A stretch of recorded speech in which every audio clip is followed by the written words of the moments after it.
by Kurobi's hand, will surely become a mythical-grade divine weapon. I had a hunch, so this mythical-grade outfit wasn't given to Kurobi. So, who is the right answer for this one? One look at Kalgurio and one can see that awakening alone cannot be the true master of mythical-level equipment. Mythical equipment will choose its own user. It doesn't take detailed parsing to understand such things. After a long period of time, the magic steel will evolve into an extreme metal and become a god of death. I think this kind of equipment can be called mythical. To this extent, the gear would be unusable if it wasn't for people with the appropriate qualifications. The Japanese concept of paying the gods of mourning is the legendary concept of monsters, which means that creatures are left unattended for years to absorb the essence of heaven and earth, accumulate grievances, or feel the Buddha's nature and spiritual power, and then their souls are transformed into monsters. This kind of thing is just a dream for humans with limited lifespans. Becoming a spirit of the dead and enduring endless suffering, even so, Albert still maintains the sword skills of his life as a Knight of the Templar, and remains a noble soul. Now, he has evolved into the Paladin of the Dead, who has an endless lifespan. Coupled with Albert's continuous study, the sword skill was enough to rival Hakuru. If it was him, wouldn't it be just right for this mythical grade outfit? That's what I thought. Plus, the other subordinates had gear that they were used to. Some people and Kurobi had a deep relationship of mutual trust, and some were even reluctant to use weapons made by others other than Kurobi. There are also guys like Diablo and the Demon Girl trio who use their own material creation abilities to create their own equipment. The performance of this equipment is directly proportional to the skill level of the holder, but at least it can reach the equivalent of legendary level performance, so they don't need any other equipment at all.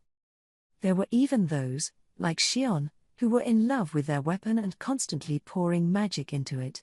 Because of this, the big sword that Shion loved to use was turned into a legendary weapon called True Gundam. That said, didn't the weapon break? I remember it was supposed to break in two during the fight with Raziel, but now it's back in place. That's right, just like the holder, Shion, even this love blade of hers can come back to life like an phoenix. I'm more speechless than shocked. Then, there was also a pang of fear. In terms of cuisine, Shion poured more love into it. What kind of substance is that? The so-called love of Shion has the effect of restoring the broken blade. And those dishes made with her full commitment to love. It feels dangerous to keep thinking about this question deeper, so let's hurry up and pull the thread back. Now that it's been figured out that the phase of the weapon is an important element, there's no need to replace the subordinate with new gear. These reasons are actually sufficient, but it is the advice of the King of Wisdom that is most critical. The King of Wisdom asserted that this mythical level outfit given to Albert was the most appropriate. I also nodded without question, so the thing was decided to reward Albert. Anyway, that's it. The reward for Albert is a mythical level equipment set, a kit of long swords and kite-type shields, plus full body armor. Albert, your sword skills are excellent. After seeing what you can do, I decided to award you this. Keep sharpening your sword skills in the future as well, and help Adalman well. Yes, sir. Taking advantage of the moment when I said this, Shuna pushed the whole set of equipment over on the cart. It was then handed over to Albert. At the sight of the equipment, Albert shook straight and nervously. This is. Presumably taking in the performance of the equipment in front of him with a glance, Albert made a surprised sound. It's no wonder he is. This is an extremely rare quantity in existence, handed down from mythical times. To be able to use the highest-ranking equipment in this world is the highest honor for a knight, right? You should be able to use it, right? I won't let you say no. Feeling the pressure of my sight, Albert's dry spirits exploded. Of course. I will definitely not disappoint Lord Rimuru. The agitated Albert answered me thus. Seeing his imposing look, I was also temporarily relieved. It was only after this that, with a light touch, The mythical grade equipment naturally wrapped itself around Albert's body, completely as if identifying with him as his master. There was only one miscalculation on my part. Being freed of performance by the true owner of the mythical gear was far more than I had expected. Wearing mythic-level gear, an Albert would become the equivalent of a flesh-bearing spiritual lifeform.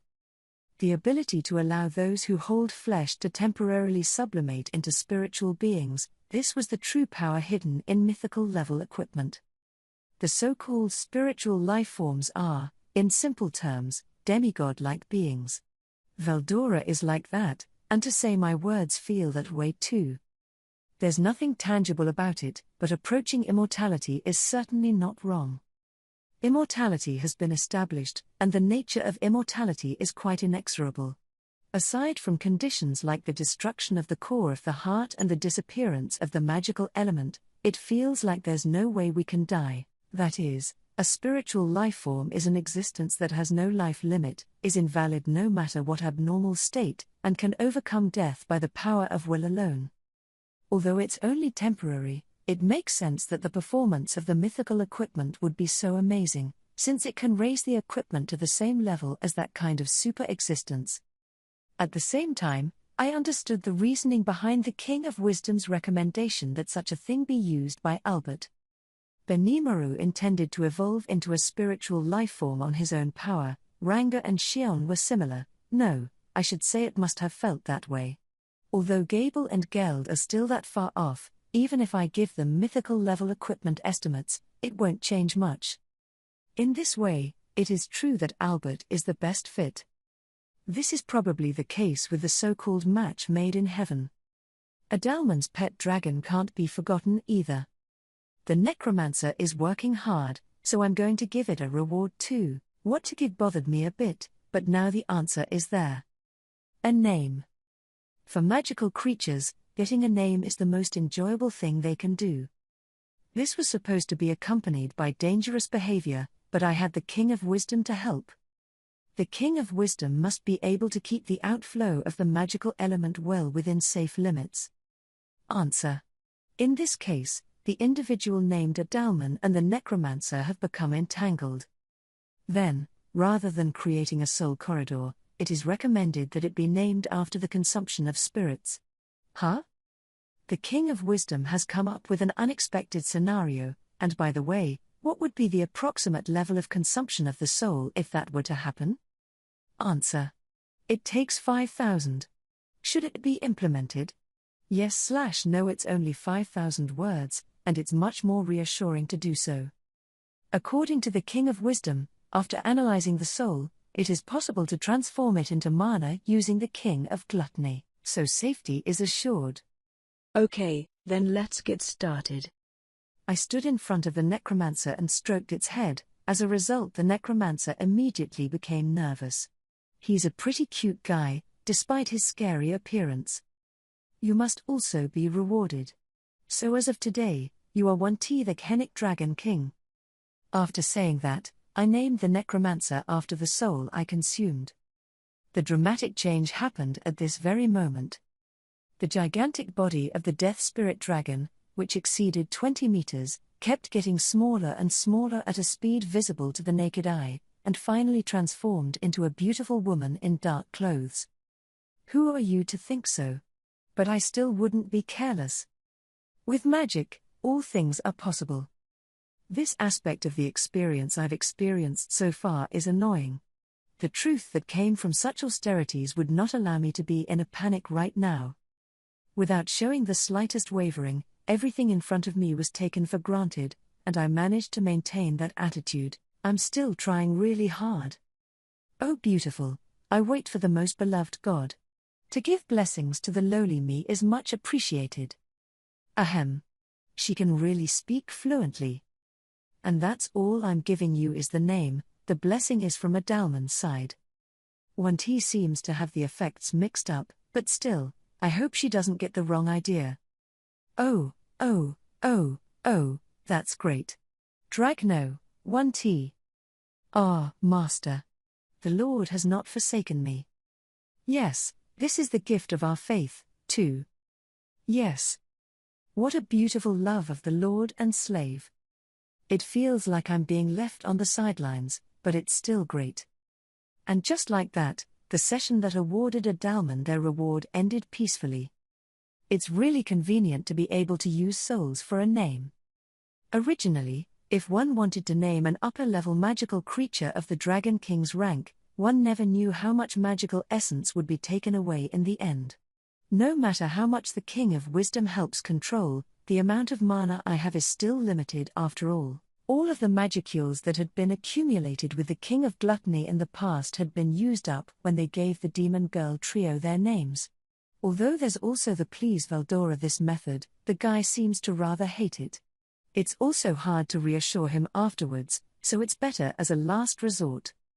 Naming without preparation can be a problem in case you fall into a state of low activity. Now that the magic vein limit has increased, it's anyone's guess how long it will take for me to revert to full status. Nowadays, it's a time of war, and no amount of negligence could make such a dangerous gamble. But, as long as you use the done method this time, you'll be fine. Earlier, I was agonizing over how to return the favor to Ramirez, and if it was this one move, she would have been happy, right? That is, to give the names to the 4 Dragon Kings under Ramirez. Even if the Dragon Kings don't have a link to me, it's fine as long as you use this method. A shout out to the King of Wisdom for coming up with such a proposal. There are still more than 20,000 souls left, which is more than enough to name the 4 Dragon Kings. In the end, I was able to get so many souls because of Ramirez's assistance. But Ramirez just said, "There's no need for souls, is there?" After that, all the fruits were transferred to me. At the time, I thought it was a little unpleasant, so the idea came at the right time. It was enough to make Ramirez happy. Don't forget to talk to her about it afterwards. And just like that, the ritual of the maze group was over. The celebration is finally coming to a close, and now there are just 2 problem children left. Needless to say, the so-called problem children refer to 2 people, first Secretary Xion and second Secretary Diablo. Following the course so far, I'm sure there's no danger of anyone storming out. However, it is not enough to be careless. After all, the next creatures were Xion and Diablo. It's not an understatement to say it's the most vicious of the 2. These 2 would definitely create a huge hazard if they made a scene at the same time, not to mention the fact that the subordinates are still mostly in a state where they can't be relied on. For these reasons, I'll start with Xion. Xion, I appoint you warlord. Hopefully from today onwards you'll be able to take it to the next level, and remember to act with composure. Of course. There is no more calm and mature woman in the world like me. Who's that? It looks like she's talking about herself, and that's overrating herself. I thought she'd finally learned to control herself recently, but it turns out that Xion is really not that far off. Better to keep your eyes on her for the long haul. Let's take it as it is. Don't go on a rampage, talk to the people around you and watch over everyone. After saying that, I awarded the souls to Xion. And then? Strangely enough, the Xion had not changed at all. Xion also seemed to find it strange, looking straight at me. I watched her again for a while, but there was still no sign that anything was going to change. Dumbfounded? At this rate, Xion was equivalent to not getting a reward, and this was super bad. Suddenly there was a crisis. After all, I didn't have anything else in store for her. Just as I'm having trouble figuring out what to do about it, something unexpected happens. Xion herself was unchanged, while the Yomageri fell asleep. Even inside the members of the Mystery Fan Club, the Xion Pro Guard, there were scattered guys who looked like they were having a hard time. It seems that while there are individual differences, all of them seem to have been blessed in some way. It was incredible that Xion herself didn't react at all. There's no point in thinking too deeply. There was a reaction because they were direct subordinates of the Xion, so let's call it that. As mentioned above, the Xion side feels it is better to leave it alone. Well, Xion. If you feel anything wrong with your body, You should come and tell me. Yes. That said, Lord Rimuru. Do I have any special rewards like the Goptas? Shion wriggled out such words. Aha, indeed. Although the evolutionary rituals are going on the surface I'm just giving Shion a new title. Some shouted that it was enough, and that there was no need for Shion to give her any new weapons. Like Goptas, eh? Got it. Then, let's teach you how to make special dishes. Hey! In other words, you admit that I'm already ahead of Shuna Summer in terms of cooking skills. Absolutely not. How on earth did you come to the conclusion that even this heaven and earth reversal is impossible?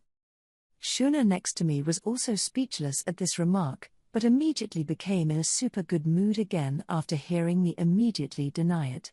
Although she looked a bit displeased, she muttered, "We'll have to expand the kitchen now," and returned to the queue with a satisfied nod. That's a good one. However, Shion's men, the Yomageri, have evolved into something very interesting. It was quite interesting that they had turned into some kind of spiritual beings, and that they still had a physical body unlike the demon race. Possessing both flesh and being close to the demon race. And then most importantly, there is no mating incapacity.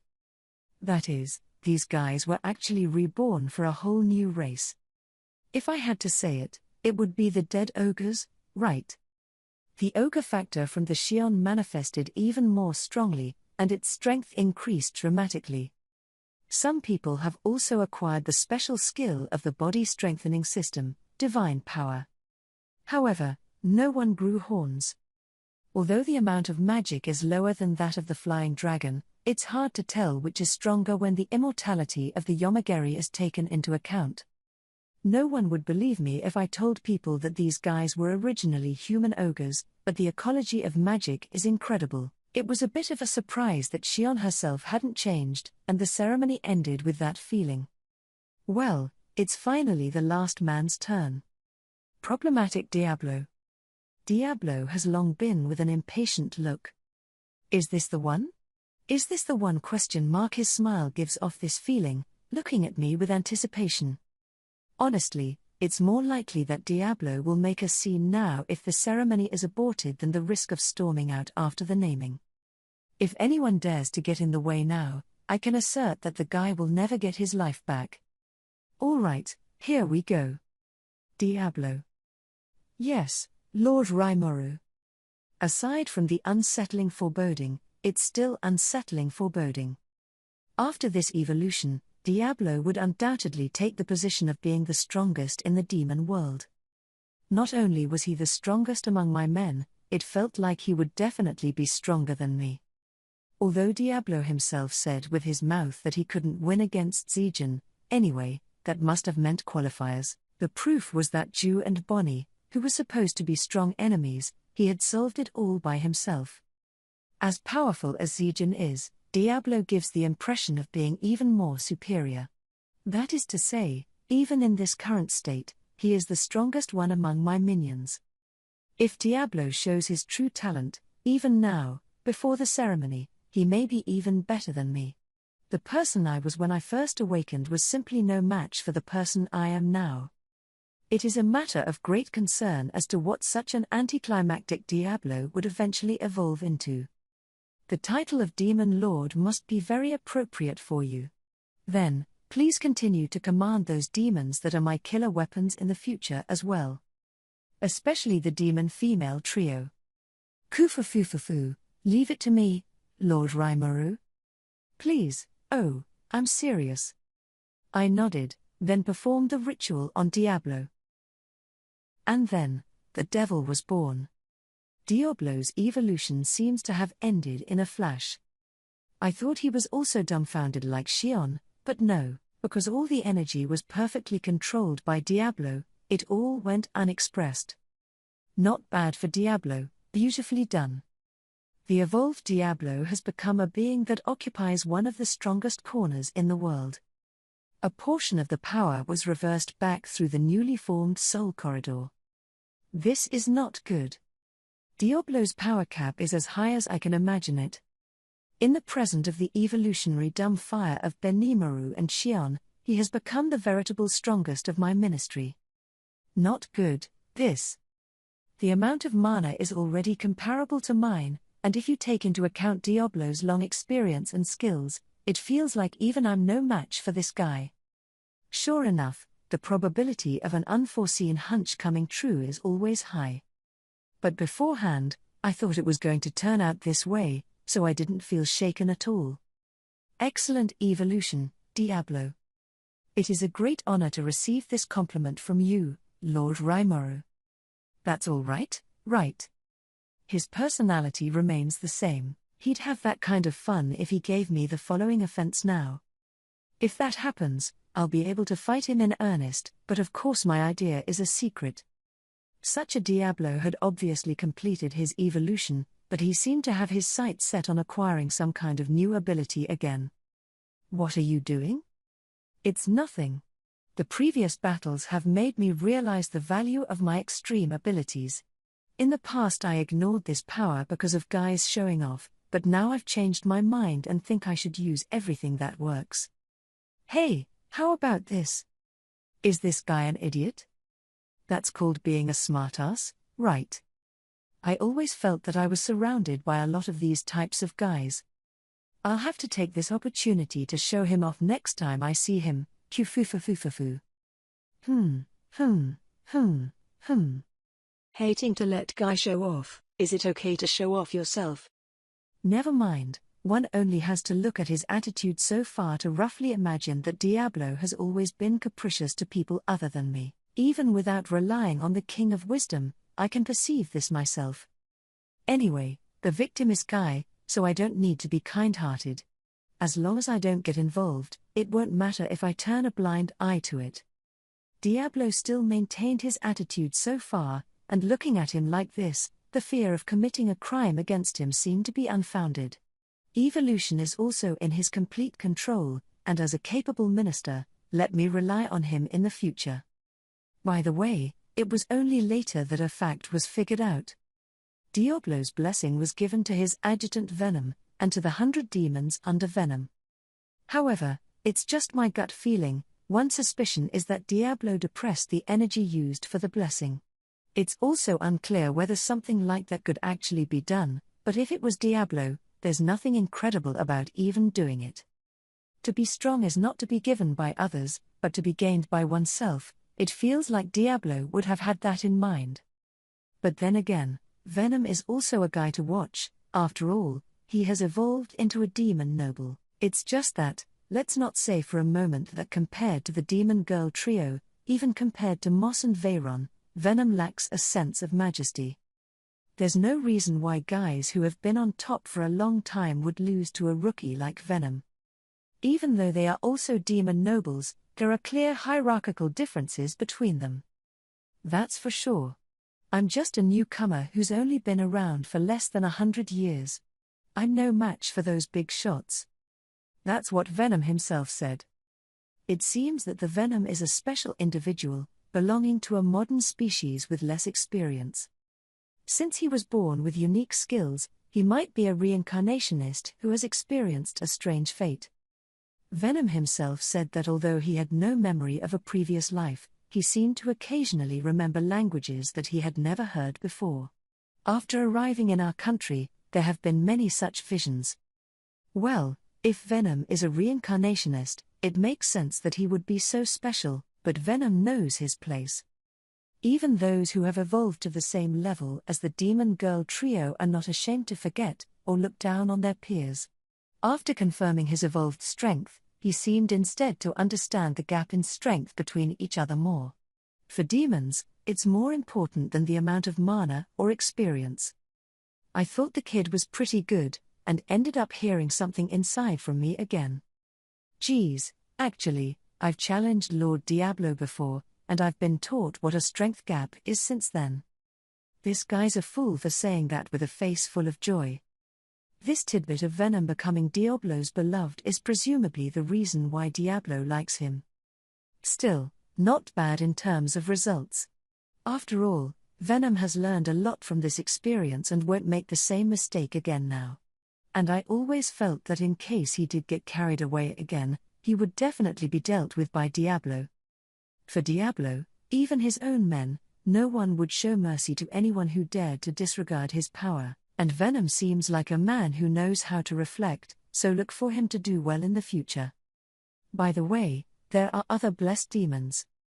In fact, these guys were originally still constructing flesh in the culture tank. As a result, these 100 demons were born to become the Upper Demon Knights. Although they were not as powerful as the Upper Demon Generals, these Demon Knights had also gained the power to rival the Upper Demons, turning into fierce fighters who could kill the Upper Demons with a single blow. To put it bluntly, they're a super-spec existence. However, Diablo seems completely uninterested in them and just throws it all out to Venom as his henchman. To keep the position that belongs to me and to be able to move freely is the priority.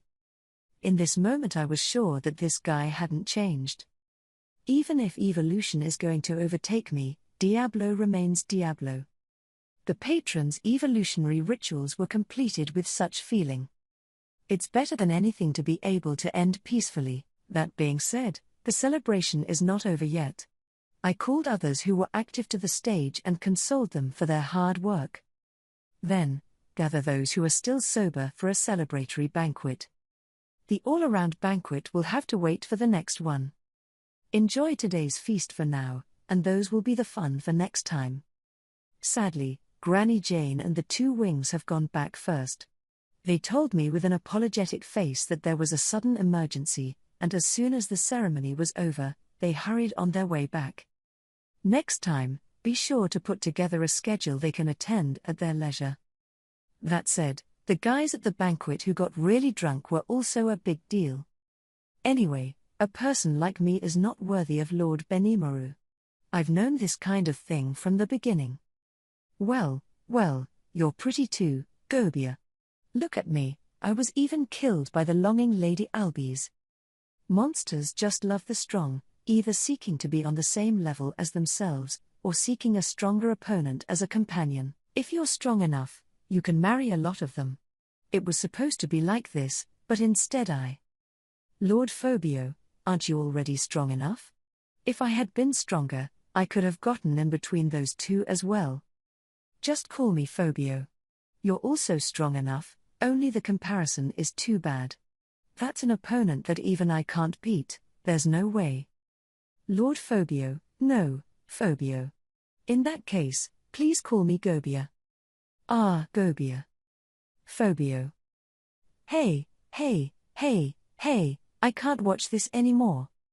I'm an adult, so I'm not angry, but this isn't the place for you guys to go on a date and get a good feeling, is it?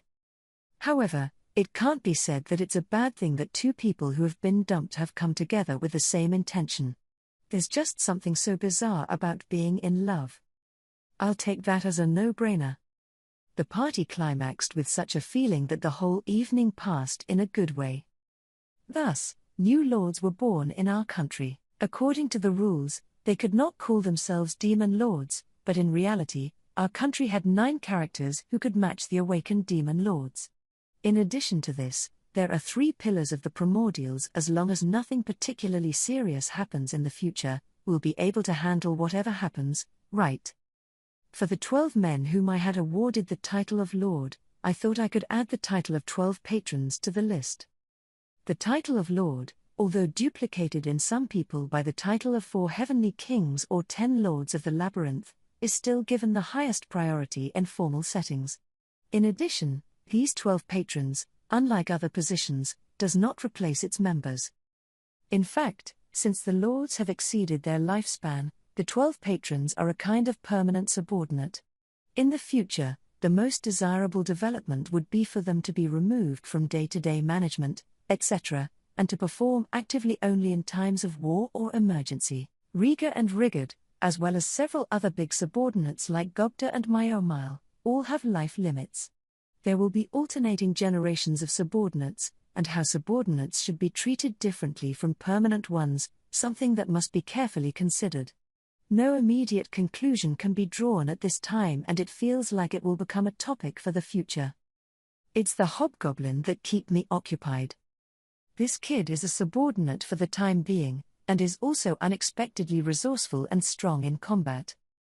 He and Ranga's monster wolf were a foul play, to be honest. Ranga has become stronger because of this evolution, but if it were Gobta, he would still be able to handle it. The hobgoblins are really quite heterogeneous in their existence.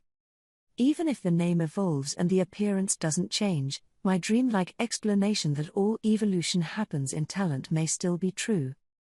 Having taken this reward, Gobta's position was also determined. He got closer to my position than the rest of the subordinates and attracted the attention of the crowds. Gobta may have gotten the best reward by accident. Looking out over the companions who were enjoying the feast, I developed this feeling. More on that by the way. After the events of that day spread to the world, my name unknowingly became the demon lord ruler of the monsters, Rimuru. I also consciously did a lot of work and willingly accepted this new nickname. Intermission, congratulatory celebration. Jane, who attended the celebration, witnessed the shocking spectacle. The monsters under Demon Lord Rimuru evolved one by one before her eyes. Moreover, they have evolved into true demon lords. This can't be. I'm not dreaming, am I? Jane was so surprised she couldn't even make a sound. Although it had long been known how dangerous Demon Lord Rimuru was, the light before her was too unrealistic and incomprehensible, easily beyond the worst state of affairs Jane could imagine. The purpose of Jane's visit was to ask Rimuru how he planned to place the primordial. Jane herself trusts Rimuru, but a primordial is not an existence that can simply be recognized. Once liberated, they would cause the balance of world war power to collapse. This war had proved that fact. 940,000 Imperial elites, without a fight, were wiped out. Thankfully, Rimuru is now an ally, but there is no guarantee that the relationship will continue in the future. That's why Jane came as a representative, to offer her condolences and to scout out the situation. Rimuru's reaction when greeting her was natural, not much changed from when they met before. So Jane tried to grumble a little at him, then tried to test out what this demon lord really thought, based on Rimuru's reaction. The result was a flop. In response to Jane's anger, Rimuru not only honestly shows introspection, but even honestly apologizes by saying "I'm sorry." Later, according to Rimuru's justification, it became clear that everything was the result of Diablo's own making. That Diablo, is he right about being the primordial black? It seems so. I don't know why he's so close to me. After saying that, Rimuru made a crooked head gesture that expressed disbelief. It didn't look like a lie at all, so we could only interpret it as Rimuru did take in demons as his men without knowing it. Jane's life experience also tells her that this is not acting. Then, even if she complained to Rimuru again, there would be nothing he could do. More importantly, Rimuru himself was not at fault. Whether or not he had become arrogant after gaining strength, there had been such uneasiness, and now it appeared that she had simply worried too much, and Jane therefore settled down. It's this idea that went wrong. At that time, Jane should have admonished Rimuru more severely. Even if it's force majeure to be followed by the primordial, mass production of the true demon lords will only bring out malice. No, Rimuru probably really meant no harm. Presumably, he was convinced that even if something went wrong he could handle it on his own. At least she could tell that Rimuru had no intention of giving Jane or them any trouble. Normally, such an approach would be suspicious of demonstrating to the outside world, but Rimuru must not have the slightest intention of doing so. Maybe it's not a good idea to keep covering it up because the primordial thing got so hot. Maybe that's how Rimuru judged it. That is why the information was made public in good faith and on the basis of a relationship of trust. If that were the case, it would be impossible to deny that Jane was partly to blame for the state of affairs at hand, and common sense should be hammered into Rimuru's head as early as possible. Regardless of whether that is possible or not, it is an afterthought to say that now. The world's war power balance. Jane felt like she was going to faint at the thought of how it would unfold. With the celebration going on unhindered, one by one, Raimuru's minions gained strength, and the subordinates of the ministry, in turn, can confirm that there is a systematic influx of power. In just a few hours, the battle power of the Jura Tempest Federation had undoubtedly been greatly strengthened. Not even the threat of the Empire of the East could be compared to that, and a huge military state centered on the great forest of Jura was about to be born. Realizing this, Jane regretted why she hadn't figured out a way to stop it sooner. However, even if she had that thought, can't do it.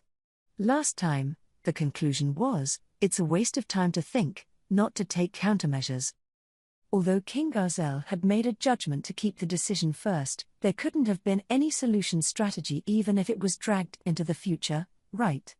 That being the case, the war with the Empire is not yet over. The Imperial army was still fighting against the home country, but Raimuru had conspired with that force. The next arrangement was for both sides to join forces and attack the Imperial capital. In the end, Jane came to the Jura Tempest Federation in the name of negotiating this matter this time. It should have been like this. This is the first time in my life that my head has been messed up like this. When things got to this point, there was no longer any way to control how and what the Imperial army did. We must report the birth of the true Demon Lord to King Garzel as soon as possible. For a moment, Jane even got the idea to pretend not to notice. Although it was an escape from reality, Jane thought it was not a bad thing. However, it was not long ago that she had taken King Garzel to task for not confessing about the primordial, so Jane was now unable to exercise her right to silence in this regard. Dwarf, I'm going home. Hey, why? The main purpose was to negotiate, and the reservation was for tomorrow? It's decent enough with you in the country. I'll use magic to go back, no need for a send-off or escort. Yeah, well. Dwarf couldn't read the flow of magic, and couldn't comprehend what was really going on before his eyes. Jane was a little envious of such a dwarf, but at the thought of what was to come, her mood sank into melancholy. The duo of two wings, the blonde Lucretia and the silver-haired Klee, were as expressionless as masks on the surface, but were already shaking violently on the inside. There are many powerful monsters living in the Monster Kingdom, the Jura Tempest Federation. Both knew about this and had communicated with several monsters led by Geld. While acknowledging that it was a threat, the Jura Tempest Federation was now an allied nation. That being the case, even though there were multiple upper-level monsters here that could match their own, the two felt that they didn't need to be too vigilant. Yes, until just now, they felt that way. The two were given the order to master the war power of the Jura Tempest Federation. Now that a war is going on with the Nazca Namrium Ulmaria Eastern Unified Empire, which has the largest and strongest battle force among the human nations, Raimuru's army should also suffer a loss. If it turns out that way, there will also be a stagnation in the construction of the Sky City that Frey has been waiting for. It is the task of the two wings this time to investigate the extent of the damage and to provide information to inform future projections. This, of course, also includes an element of reference for the purpose of organizing reinforcements. However, it seems that none of this is necessary. What's the loss, Zero? I can't believe it, but after seeing your bright faces, that should be the truth. As a result, such an unexpected report was heard. After all, it was a good thing, so the two went along with the celebration afterwards, which was a miscalculation, showing in front of their eyes they were dumbfounded. How is that possible? Just by not seeing it for a while, a portion of the subordinates has already become rival to Lady Frey. No, look over there faster than this. Raimuru the Demon Lord, it looks like he's about to start something. Lucretia started to move a little when she saw the subordinates walking up to the podium, and Klee calmly pointed out from the sidelines. What then begins, is a ceremony far beyond the duo's imagination. No, now is not the time to look dumb. It was too much non-reality that caused the two to give up thinking somewhat, but either way, the state of affairs was too much for them to pass judgment on. Lady Frey must be informed as soon as possible. Yes, That's right. I'll be right back. The two women, who had exchanged their thoughts with thought communication, made a quick judgment. And so they went back to the country, reporting everything as it was to Frey. On the topmost floor of the temporarily built castle, in the corner, where no interior had yet been installed, Frey let out a long sigh. What the hell was that slime thinking? A man reacted to her chanting. Hey, hey, hey, what's up? That melancholy expression is beautiful, but a sigh is not good enough for you, huh? It's Carrion. The two, who were also aiding Milim, had become confidants. Don't you dare say that. Seriously, what's going on over there? The Imperial army is in a bitter battle for the opponent? Carrion asked worriedly. Frey replied with a depressed face. If only that were okay. If that's the case, I don't need to worry. Just send reinforcements there quickly. What was that about? What kind of plane has that Rimuru guy gotten himself into again? Justified. After a little thought, Frey uttered the answer like a summary. Carrion was silent. Carrion, can I talk to you for a minute? What? It's not good to call Lord Rimuru, Lord Milim's best friend, by his first name. Hey, hey, hey, what does it matter now? By the way, didn't you just call that kid by his first name when you were with Milim, and you even called him Slime a while ago? Did you hear that? You're a bad person too. I won't say that in front of the ministry, so forget what you just did. That's fine, but don't get sidetracked again. Tell me what's going on, too. Frey sighed again helplessly. The scented exhalation tickled Carrion's nostrils. However, even though he was in a good mood as a result, Carrion still stared at Frey with an expression that he wouldn't be fooled into passing. Got it. But don't you regret it? Depends on the content. I said you. I won't regret it. But I won't let you carry your troubles alone, so let me carry them too. That's not bad. That's a nice thing about you. It's very likable. Frey's melancholy mood seemed to relax slightly, revealing a smile. Then, part of the report received from the two wings was told to Carrion. Really? It really couldn't be more true. Those kids couldn't have lied to me. So what? 7 Demon Lord classes were born under Rimuru. It seems that way. Those guys, are they better than you and me? I don't know about that. But, at least in the eyes of those two girls, they were stronger than me. The strength of those people seemed to rival Frey's even before the evolution began. Then, when the Demon Lord Rimuru did something, they sensed an overwhelming increase in power in them. According to reports, a few are still evolving, but it's estimated that it won't take much for the force to stabilize. The content of this report is unacceptable, but it's not okay to believe it. Are you kidding me? Even Carrion, after hearing the details from Frey, was speechless. Carrion, do I look like I'm joking? Not at all. Right, these are the facts. Carrion and Frey didn't give it their all in front of the minions though. But those of their closest subordinates were able to see the upper limit of their master's strength to a certain extent. So this information, even if it's just speculation, is by no means something you can just listen to. Not to mention that no one in Frey's ministry would ever anger their master with jokes or lies. That alone was enough to convince Carrion of what he had just heard. What the hell are Phobio and Albies doing? Mentally grumbling a bit, but Carrion understood that Phobio wasn't originally the kind of person who could see through an opponent's strength with any degree of resourcefulness. I guess he wouldn't have noticed anything even if something unusual was happening right before his eyes. No, Albie's words should be detectable.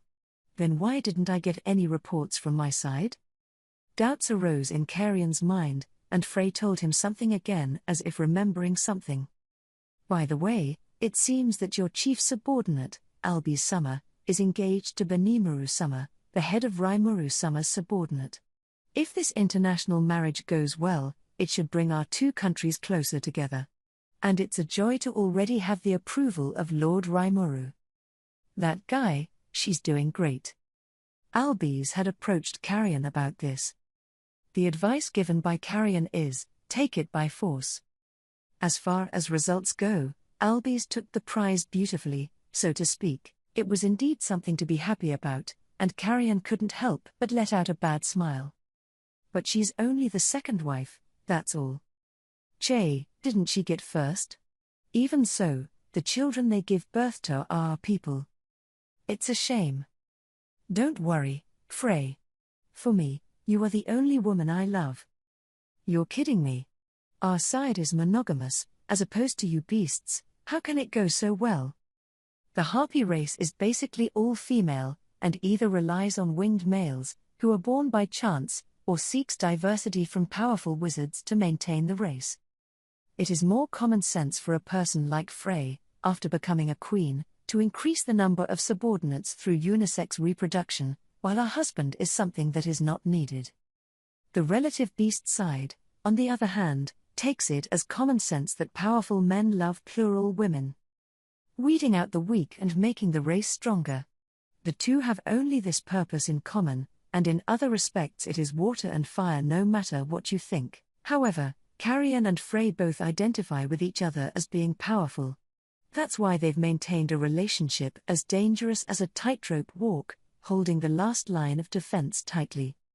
Forget it, I don't seem to hear any good answers now, so let me pursue this slowly.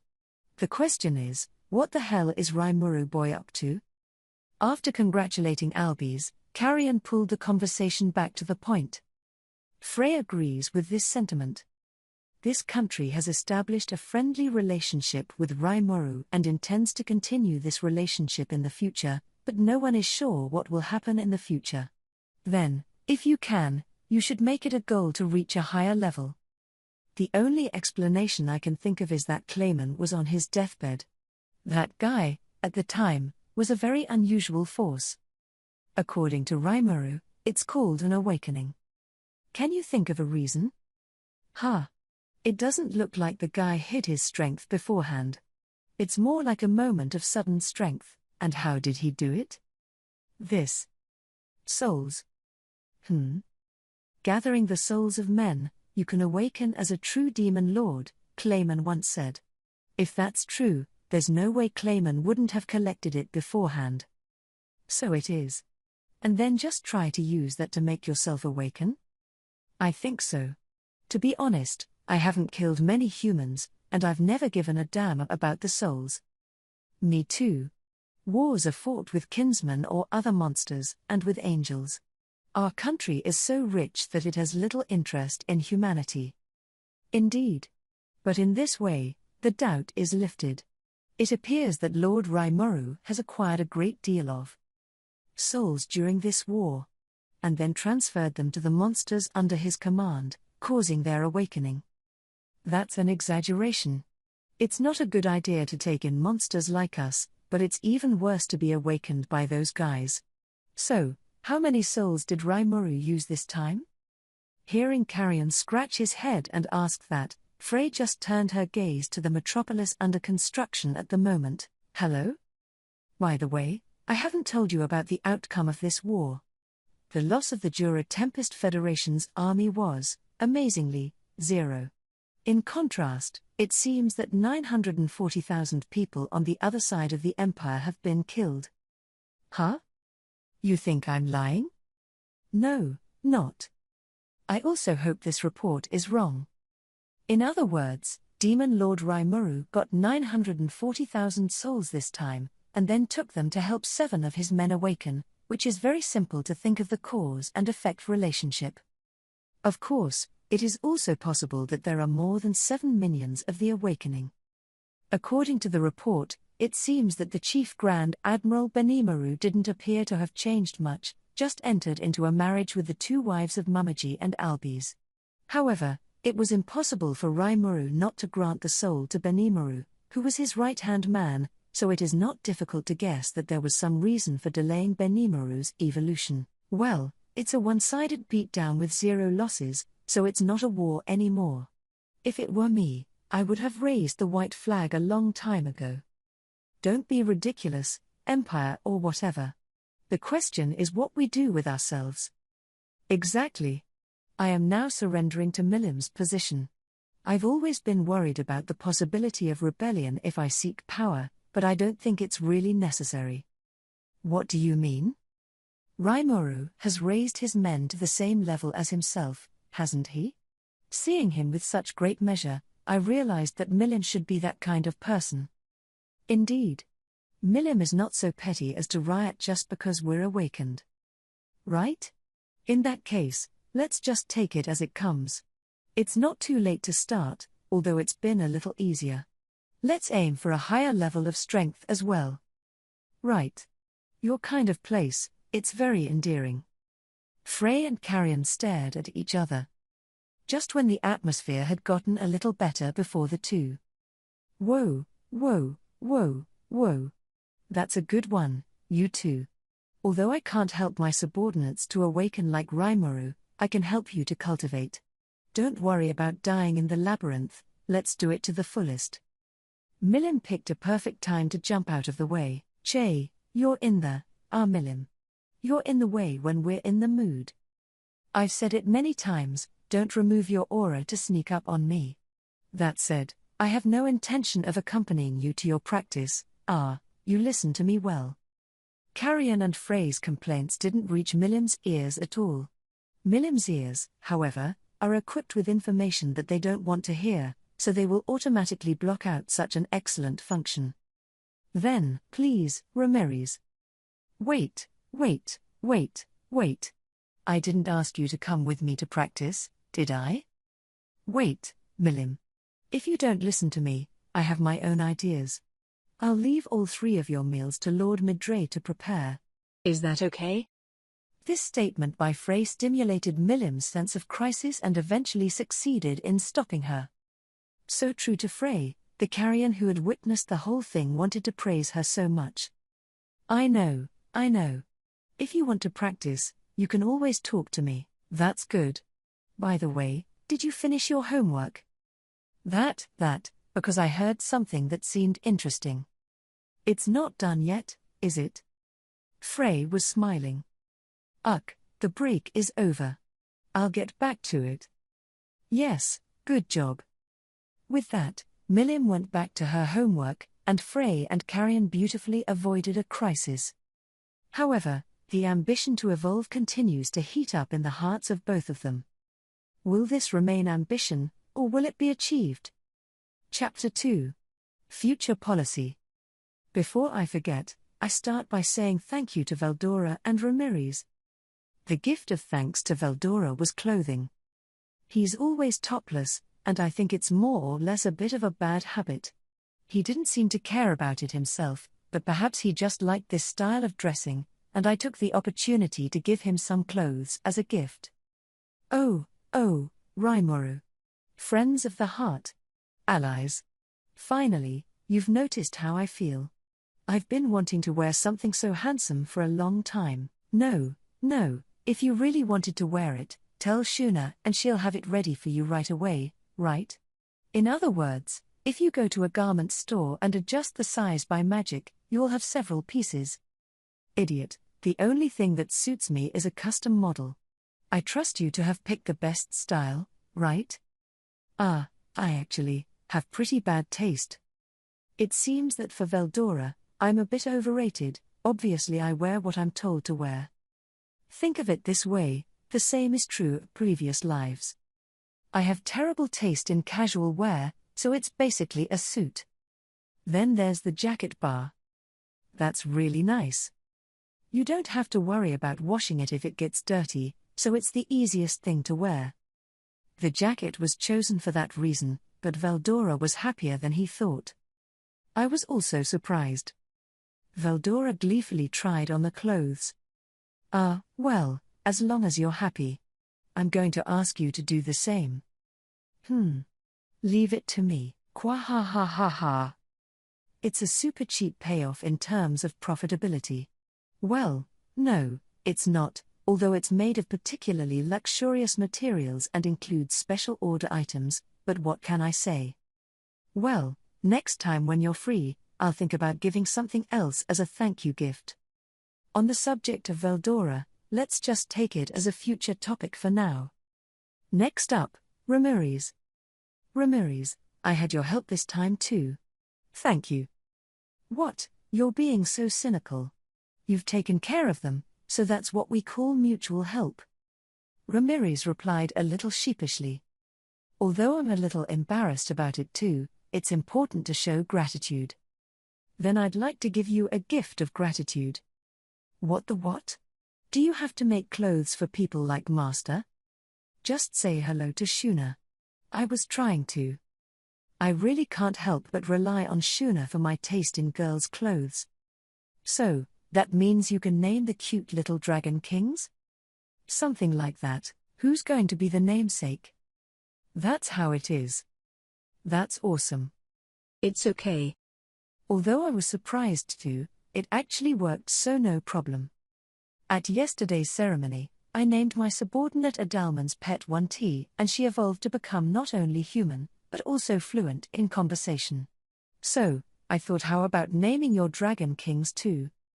Although I was surprised to learn that they could turn into a human, but when you think about it, dragons turning into human is not a standard part of storytelling. It's not unexpected. So it should be possible for the 4 dragon kings under Ramirez to be as humanoid as 1T, in which case there would be more manpower and Beretta would suffer less. If that's the case, then it's your turn. After saying that, Ramirez nodded happily. Now that it's agreed, let's get started quickly. Do you have any good names? Well, I'll leave it all to you. Ramirez doesn't seem to be good at taking names. If it's handed to me, it could easily turn into a fantasy game with a boss name. No, is that really okay? But come to think of it, it was originally Boss, so there's no need to care. I asked Ramirez to have the Dragon Kings assemble in the throne hall of the labyrinth. Looking at the Dragon Kings standing side by side in front of me, it occurred to me that they had been crushed countless times and had suffered a lot, but they were still working hard to hold down the labyrinth, so I had to give them a handsome name. After becoming a Dragon King, the amount of mana will exceed that of the upper demon general. However, it hadn't been much time since Milim had picked up these Dragon Kings, so these Dragon Kings didn't have the corresponding strength yet. After the evolution of the name, intelligence should also increase in one breath.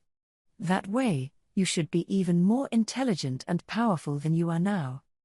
Looking at a single Dragon King in front of him, his mind silently began to ponder their respective corresponding names. With things like names, intuition is most important. The Dragon King of Fire, named Zephyrus, the Fire-Hell Dragon King. The Dragon King of Ice, named Boreas, the Ice-Hell Dragon King. The Dragon King of Wind, named Notos, the Lightning Dragon King. The Dragon King of Earth, named Euros, the Tremor Dragon King. Borrowing the name of a god from Greek mythology. It was originally the name of the 4 wind gods of the East, West, and North, and I thought it was just right to give these Dragon Kings. I was the one who wanted the name, but it was Ramirez who gave the name, and it went well, so I can rest easy for now. And just like that, a soul connection was formed between Ramirez and the Dragon Kings. Hopefully, they will continue to do so in the future as official ministers of Ramirez. Then there's the evolutionary situation about caring more. The Dragon Kings can really become close to a humanoid gesture. Not fully humanoid, but with a portion of the dragon's features remaining. The Fire-Hell Dragon King, Zephyrus, turned into a red-haired beauty with reddish-brown skin wrapped in a dragon-scale-style gown and a tail that seemed to turn into a flaming whip. The Ice-Hell Dragon King, Boreas, who was a slender, beautiful man. Elegant and gentle looks combined with long emerald green hair can easily be mistaken for a beauty. Notos is a tiny little girl, cute from a distance, but up close you will find a mouthful of shark teeth and small tiger teeth, a strange woman who is completely off-shaped. Euros, the Dragon King of the Earth, is a big, muscular man. Characteristically, his body is covered with dragon scales and covered with thorns. All 4 have the appearance of subordinates of an evil clandestine organization, the so-called Alien Beauty, where terror and beauty meet. But this form, in the end, was just a change of state, not becoming a dragon demon lord like Milim. The race was still the Dragon King as before. In the end, the dragon humanoid is a spiritual being with a physical body, like a mutant of the dragon race. Even a powerful Dragon King, as long as he is still confined to his physical body, is far less powerful than a perfect spiritual being, the dragon race. The races were unchanged, but the evolution succeeded smoothly, and they seemed to gain more powerful magic than I could have imagined. The amount of mana has also increased several times over pre-evolution, and feels close to that of an awakened Clayman. It's not quite the same as the true Demon Lord, but it's an excellent evolution. The mere fact that naming is so much enhanced, it would be a chill to think about it just by consuming the amount of your own magic to get a name. If one doesn't get it right, it might cause unrecoverable damage. Sure enough, naming is a horrible system, and with more than 5,000 souls consumed, I realized once again that there is no justification for magical creatures. But seriously, you lose. And just like that, the evolution of the Dragon Kings went off without a hitch as a thank you gift to Ramirez. By the way, the amount of magic element between the 10 lords of the labyrinth can be regarded as basically the same, but there seems to be a big difference in terms of combat power that cannot be reflected by the value. The leading man, Zijin, goes without saying. Even compared to the other labyrinth lords, the evolved Dragon Kings are still weak. The strong flesh of magic, the means of attack to make full use of it, and the various kinds of magic, even these are absolutely vicious and powerful forces. However, these don't work when facing someone who is good at fighting in equivalent specs. This is because there is too little combat experience and fundamentally too little combat skill. The Dragon Kings should have been very upset that they were knocked down several times during this defensive battle. Having just evolved to be able to speak fluently, the will to want to practice is presented. The Dragon Kings were able to learn the combat skills of human form after they acquired it. Through this, they perceived that the refinement technique was stronger compared to the way the magical creatures had fought so far.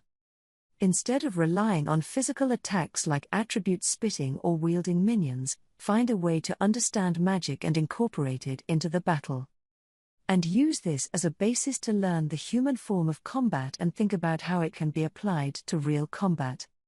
It's amazing the amount of growth that comes from exploring conclusions through your own thinking.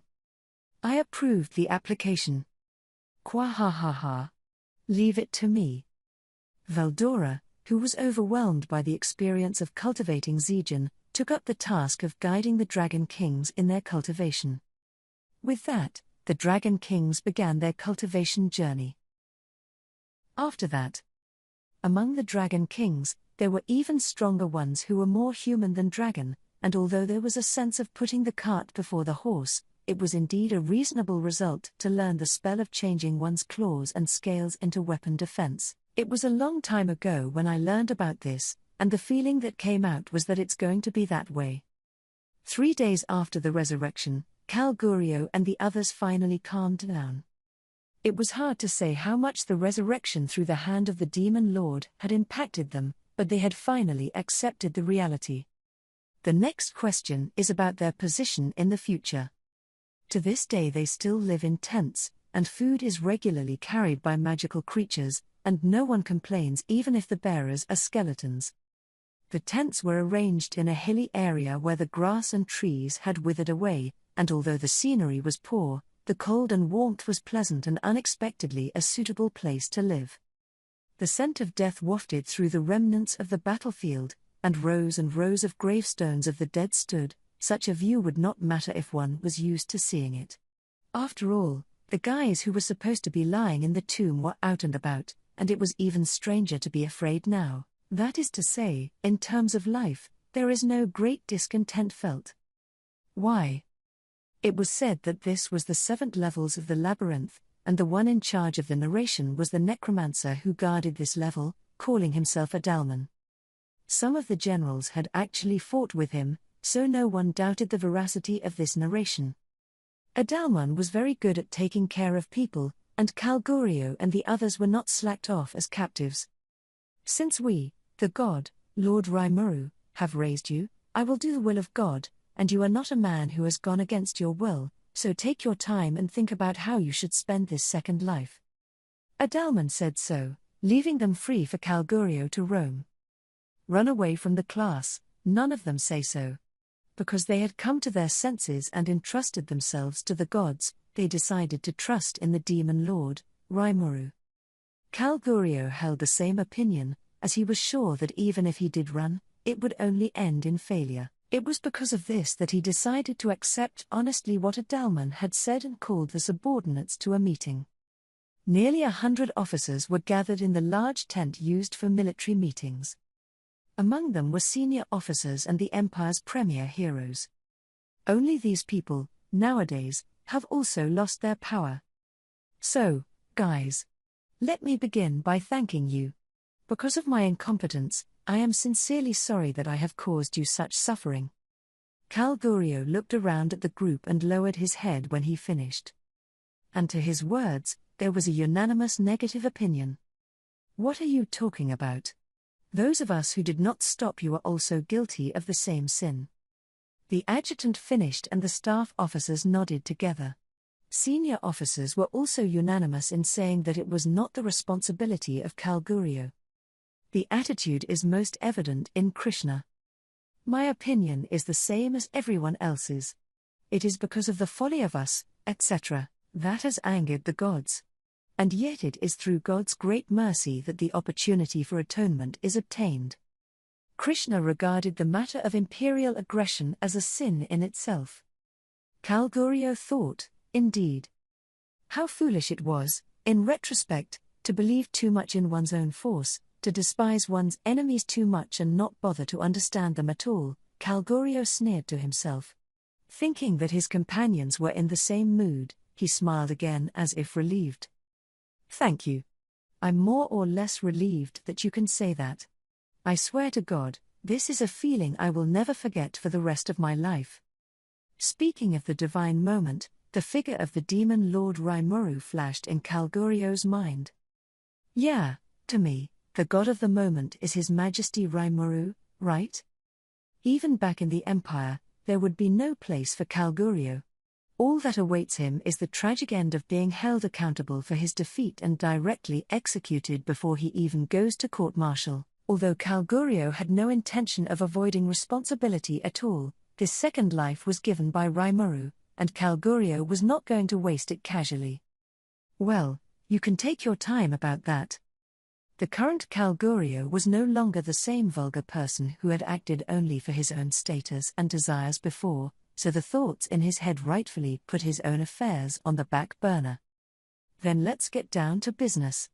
I have brought you all together today to seek your views on how we should proceed in this matter.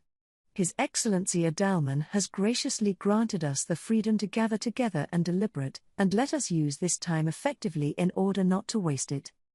After Calgurio brought up the topic, the people present looked at each other, and after looking at the others, the discussion began.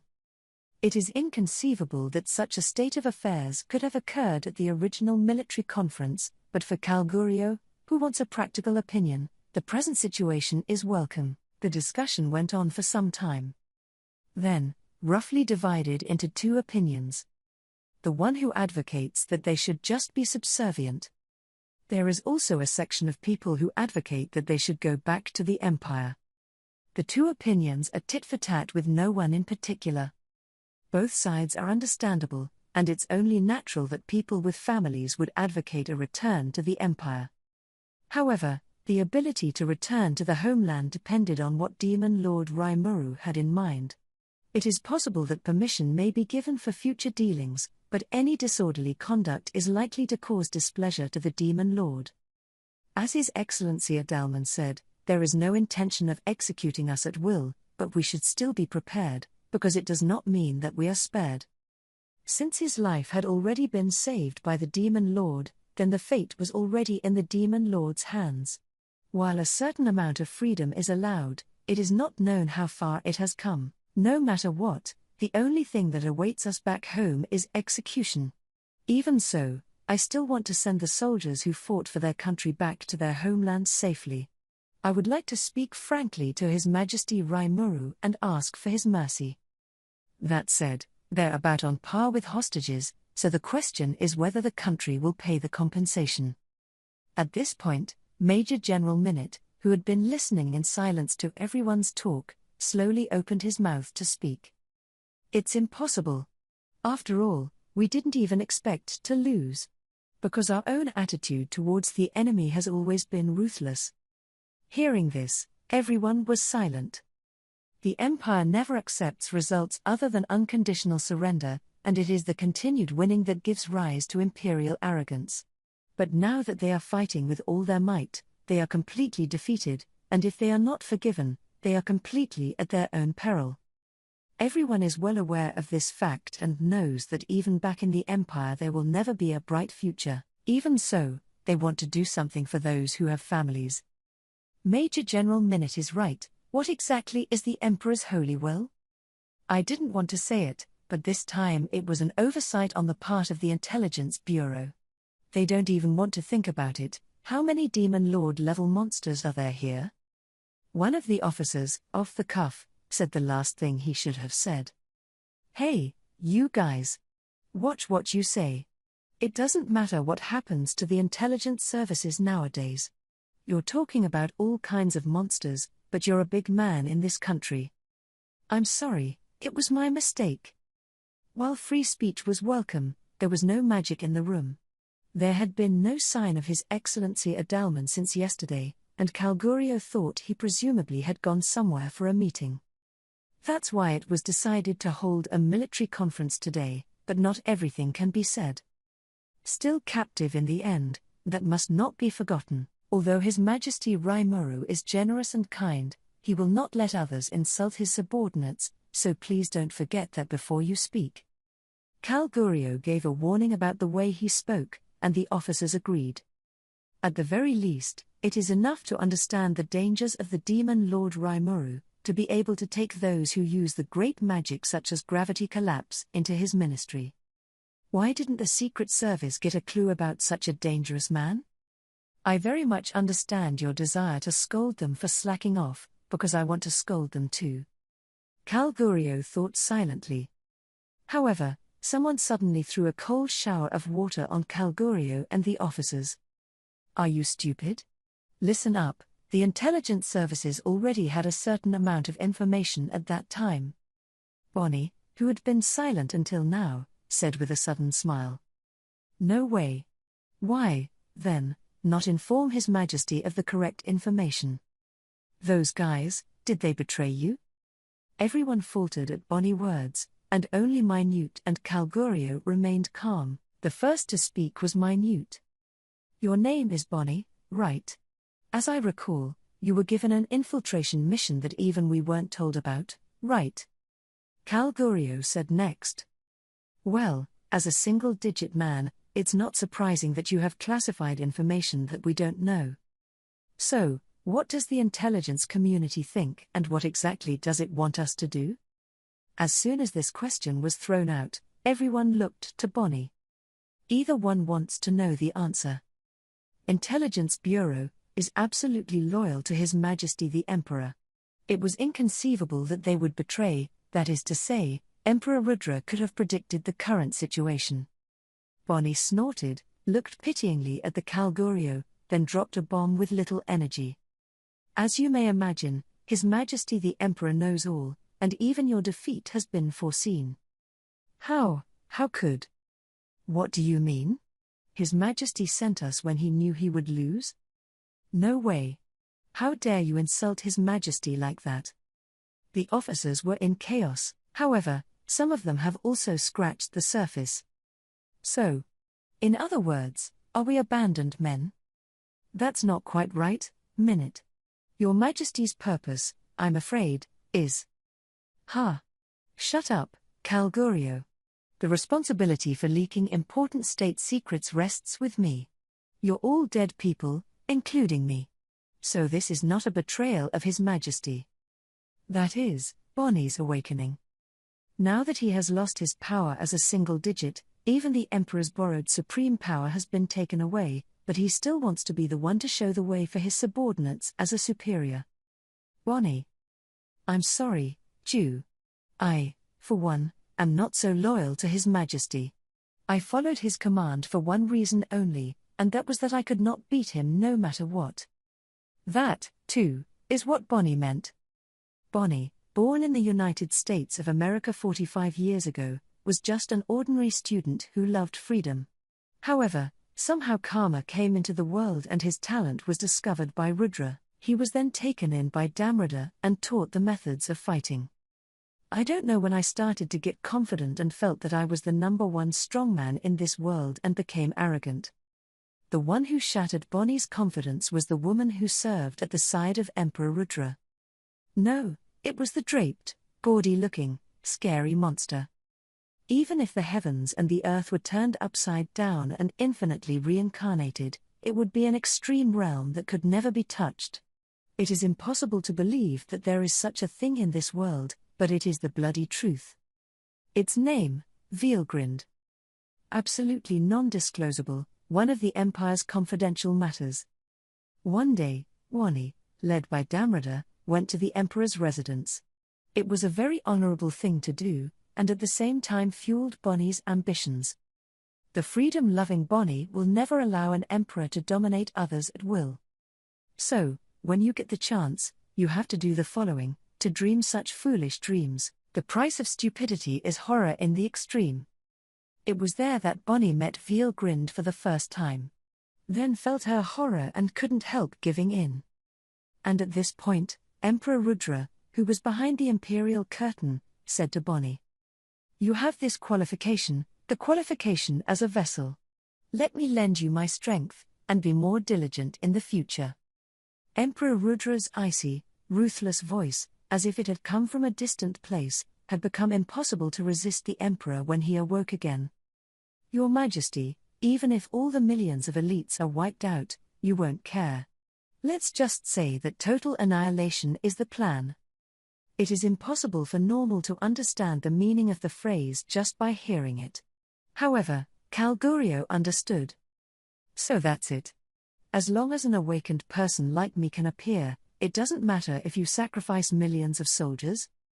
Guessing the answer based on these instructions alone surprised Bonnie somewhat. However, upon hearing him say an awakened one like me, Bonnie reacted.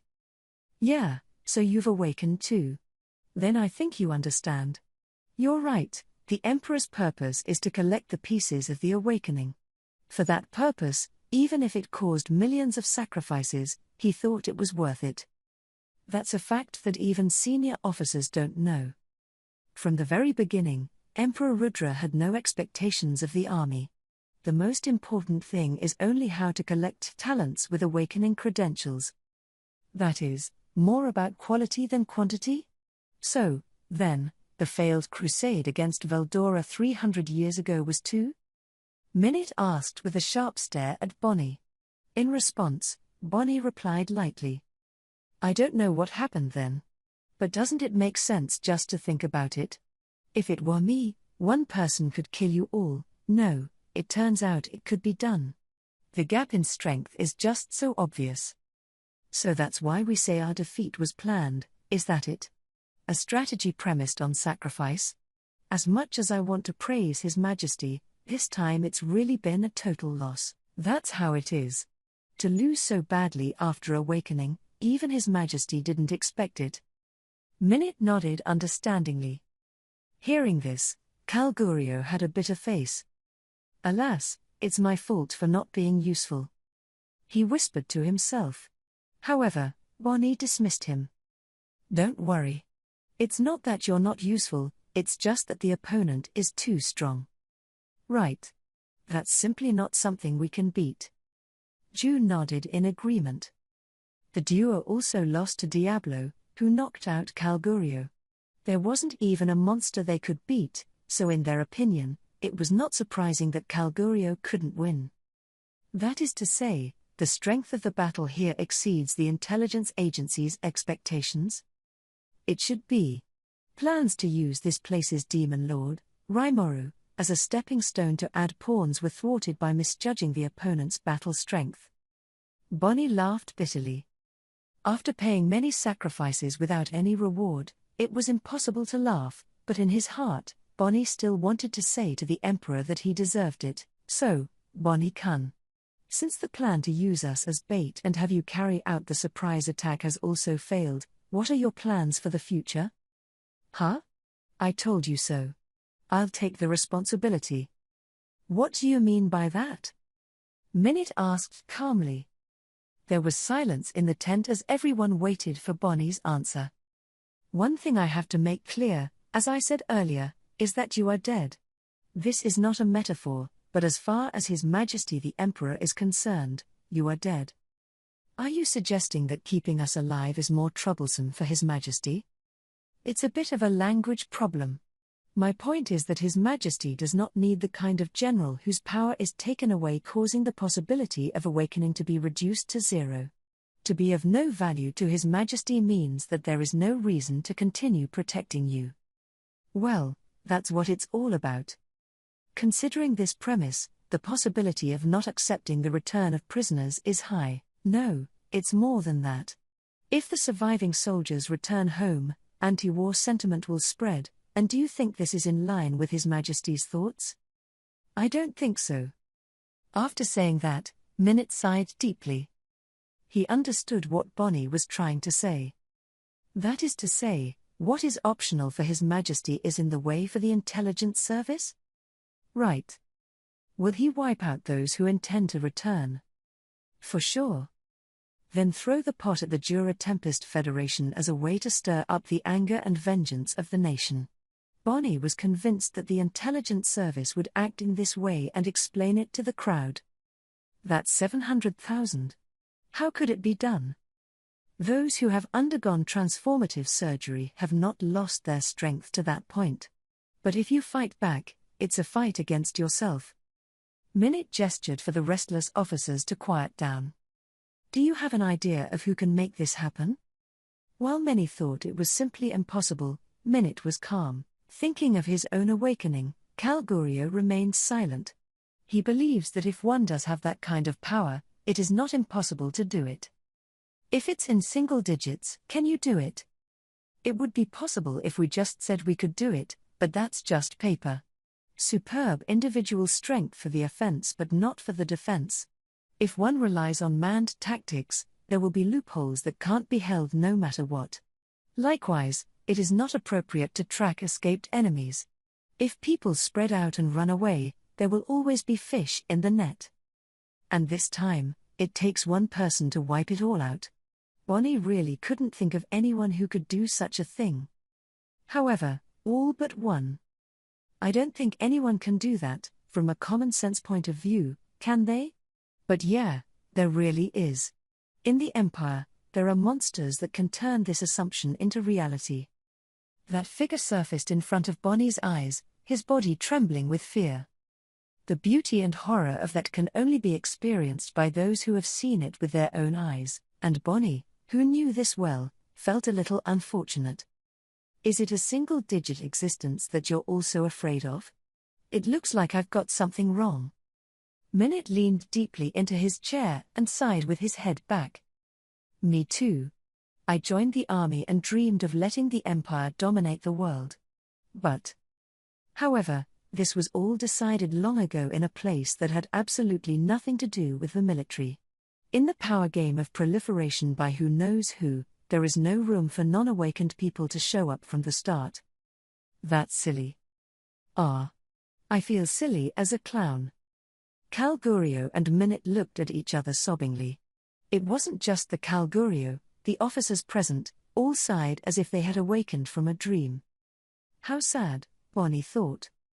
I don't know if the truth would be happier, but then they wouldn't accept it, would they? So Bonnie, coldly, said something rather unreasonable. Now you understand.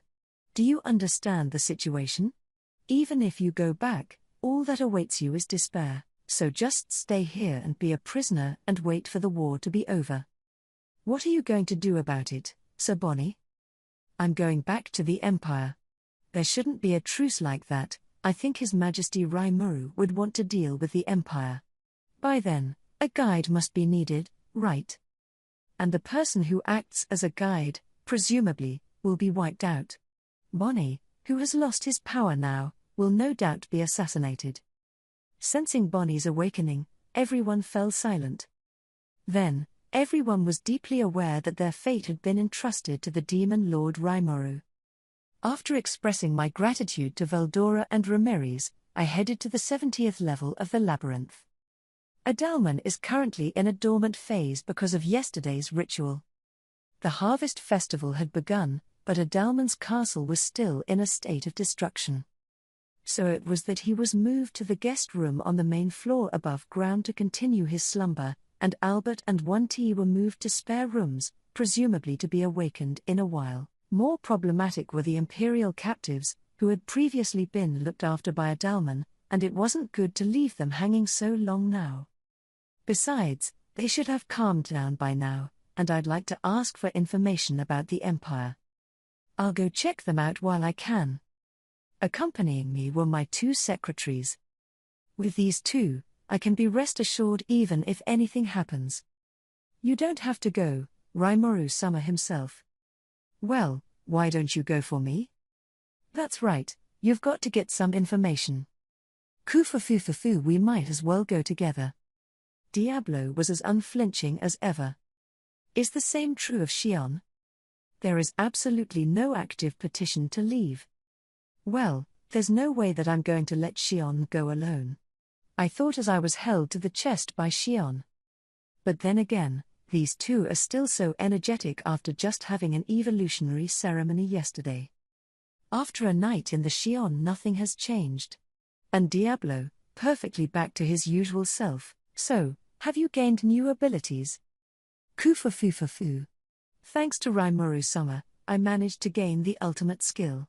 Finally, I don't have to put up with Guy's show-offs. From Guy's point of view, Diablo is the one who is really annoying, right? For some reason, I'm sure I thought that correctly. If you're so reluctant, you should get it yourself. I think Diablo would be able to obtain the ultimate skill himself without my help, right? No, you can't say that.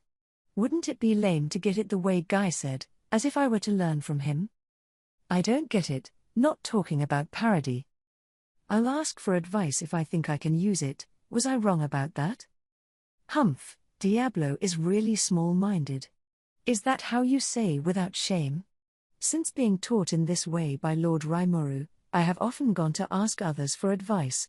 His Excellency Gobuki also taught me the essence of cooking, and now they all agree that my craft has been handed down. Shion said with a smug expression, but, I think. So, it's not like the baggage was dumped by Gobuki.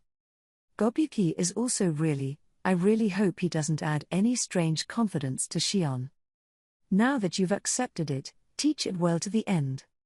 So that's why. Not long ago, Lord Gobuki was hospitalized because his body would definitely collapse if he had to try the cuisine of Shion every time. Ha ha, ha ha. Then it would be bad to blame Gobuki.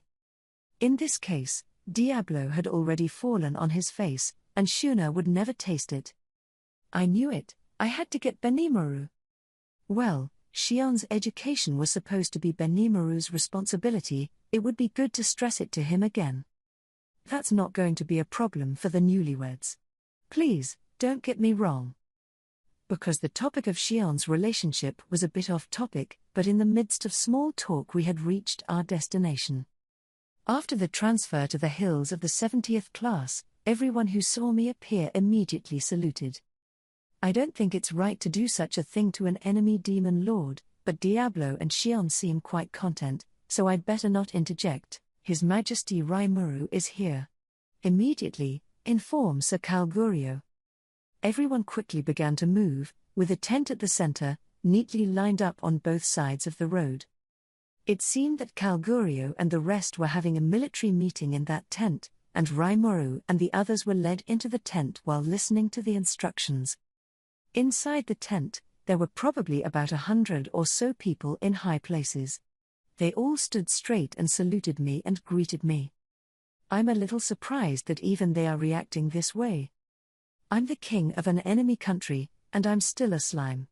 They didn't even slight me, and it seems that Raphael's scheme was more successful than imagined.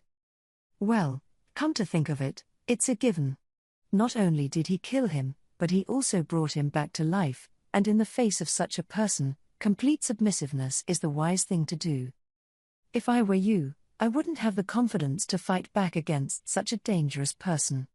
Rimuru convinced himself and was led to the top seat, of course, in order to show majesty on such occasions, to take on human form. Xion and Diablo stood behind me, respectively. Because I was out of Xion's embrace, she still had a somewhat regretful expression on her face. If you care about such a place, you lose, so I looked around at everyone and said, "So, guys. Just in time, the top brass have gathered." Yes. Because everyone bowed their heads together, it was troublesome, so there was no way to talk properly. I let them all take their seats and then began to explain the coming. All of you relax. I'm here today to talk to you guys. I said this with a smile to everyone. It's better for the meeting to be relaxed and gentle. Adalman's been up to something lately and may not be here for a while. So, I was wondering if there was anything you guys would like to mention. I dare not. You've treated us well enough, don't bother anymore. So stiff. Calgurio spoke back as a representative, completely respectful. Nope, that's the common attitude right there. They are the defeated ones, and it's the right thing to do. That's good. And then, what about the way forward? Yes. And on that note, we have a request. Request? As long as it's not something that can't be done, let's just listen. Then, Calgurio made a startling claim. We would like to live in this country for the time being, and see if you can accommodate us. Wait? I listened to the content in detail.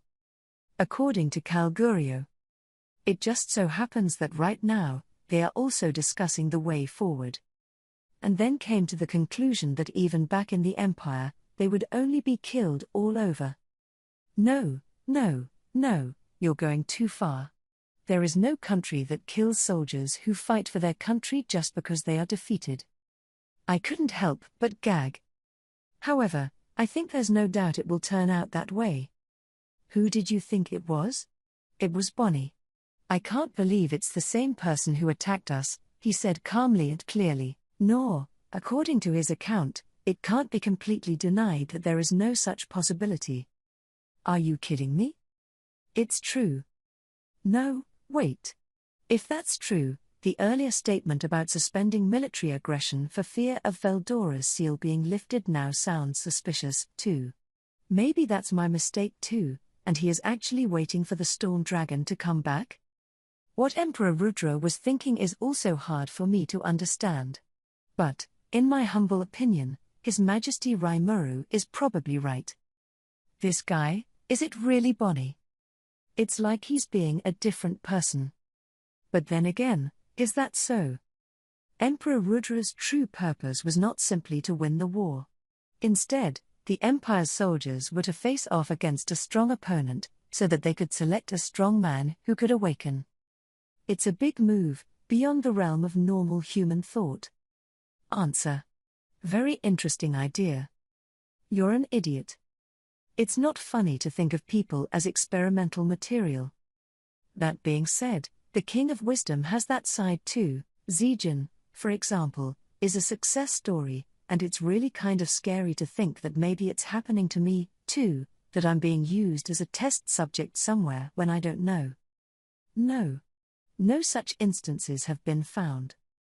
Seriously. Well, there's still credibility in that. Anyway, we'll talk about this later. The question is whether or not to accept Calgurio and the others' request. But, your food is not free either. It's an extra 700,000 people's rations, and they'll have to be bought from other countries. Hearing that they would be killed back home, it was a bit of a hesitation to let them go.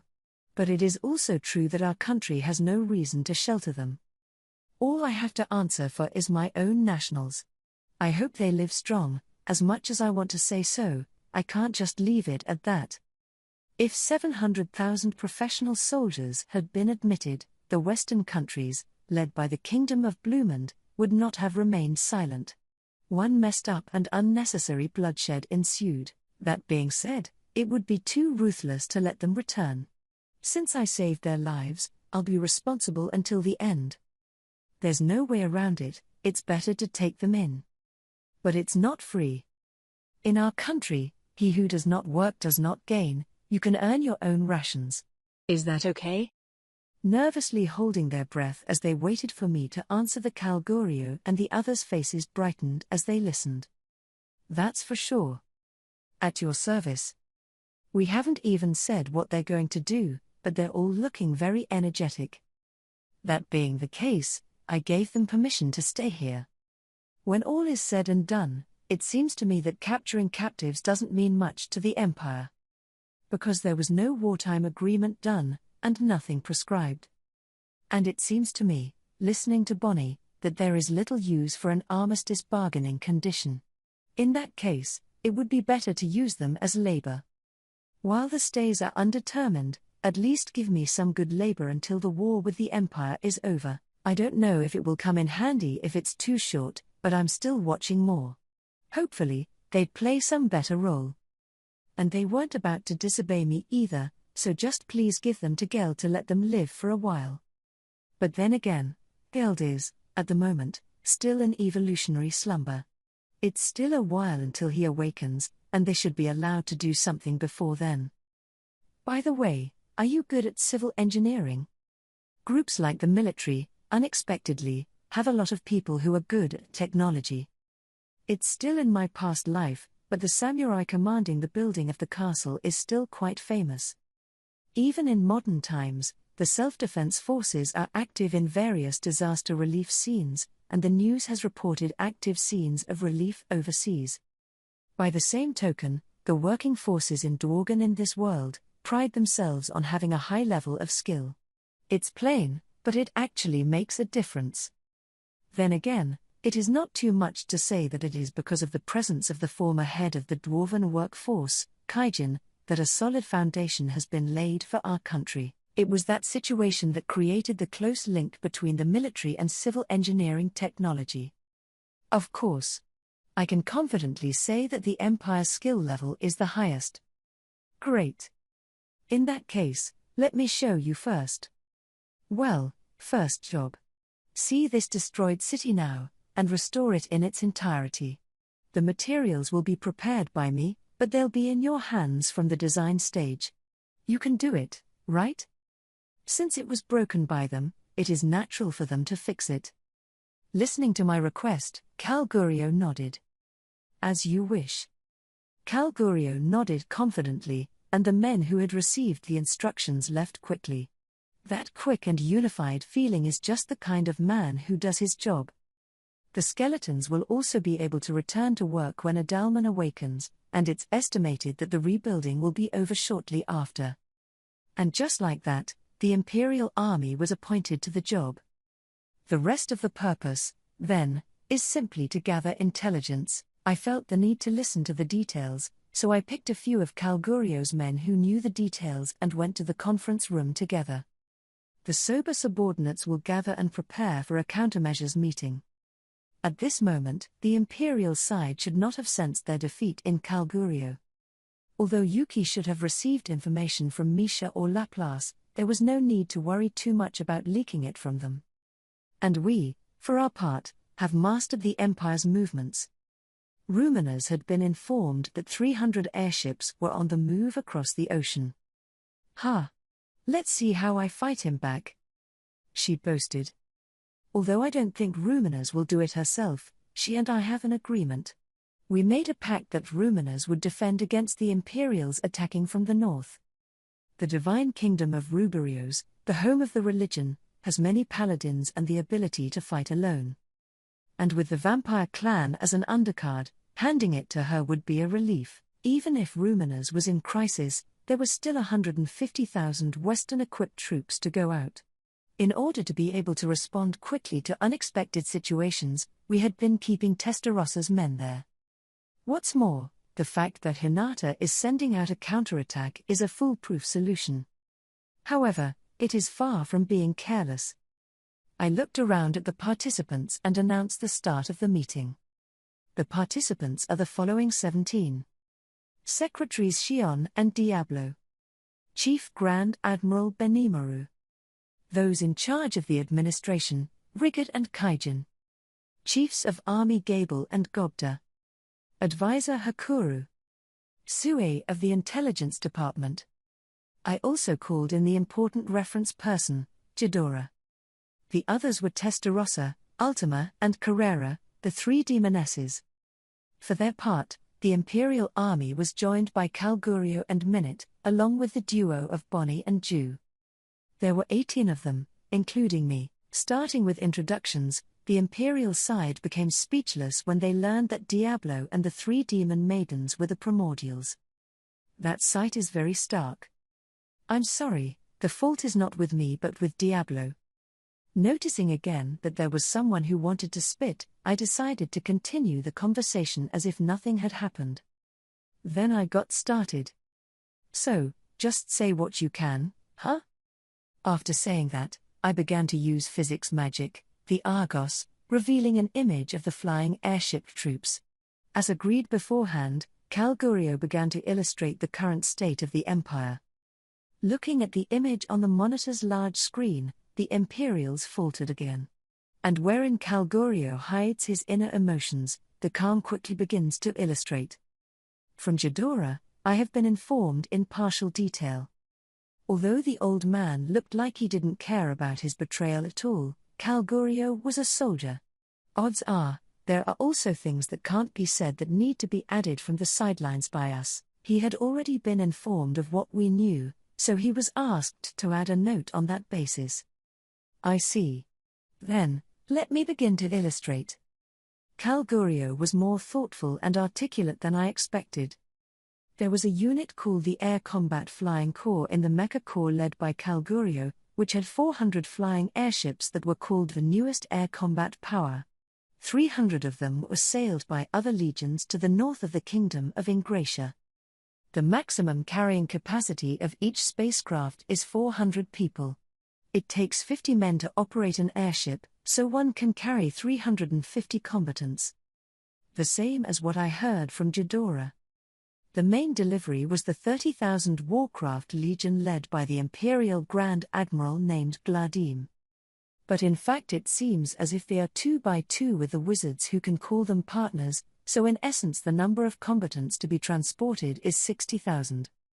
The rest, it seems, are the support personnel who carry out rear support. That aspect of the command was given to a Major General named Samuel, who seemed to be a non-combatant anyway, so it didn't count as combat strength. It is a shame to say this, but most of the soldiers sent to Ingratia were new recruits. There's nothing wrong with flying an airship, but it's a little worse in practice. I'm supposed to be a researcher, so I'd like to ask for your mercy. Calgurio said. This time, the full force was devoted to war against our country, so it was only possible to lend some of the combatants to Brigadier General Gladim.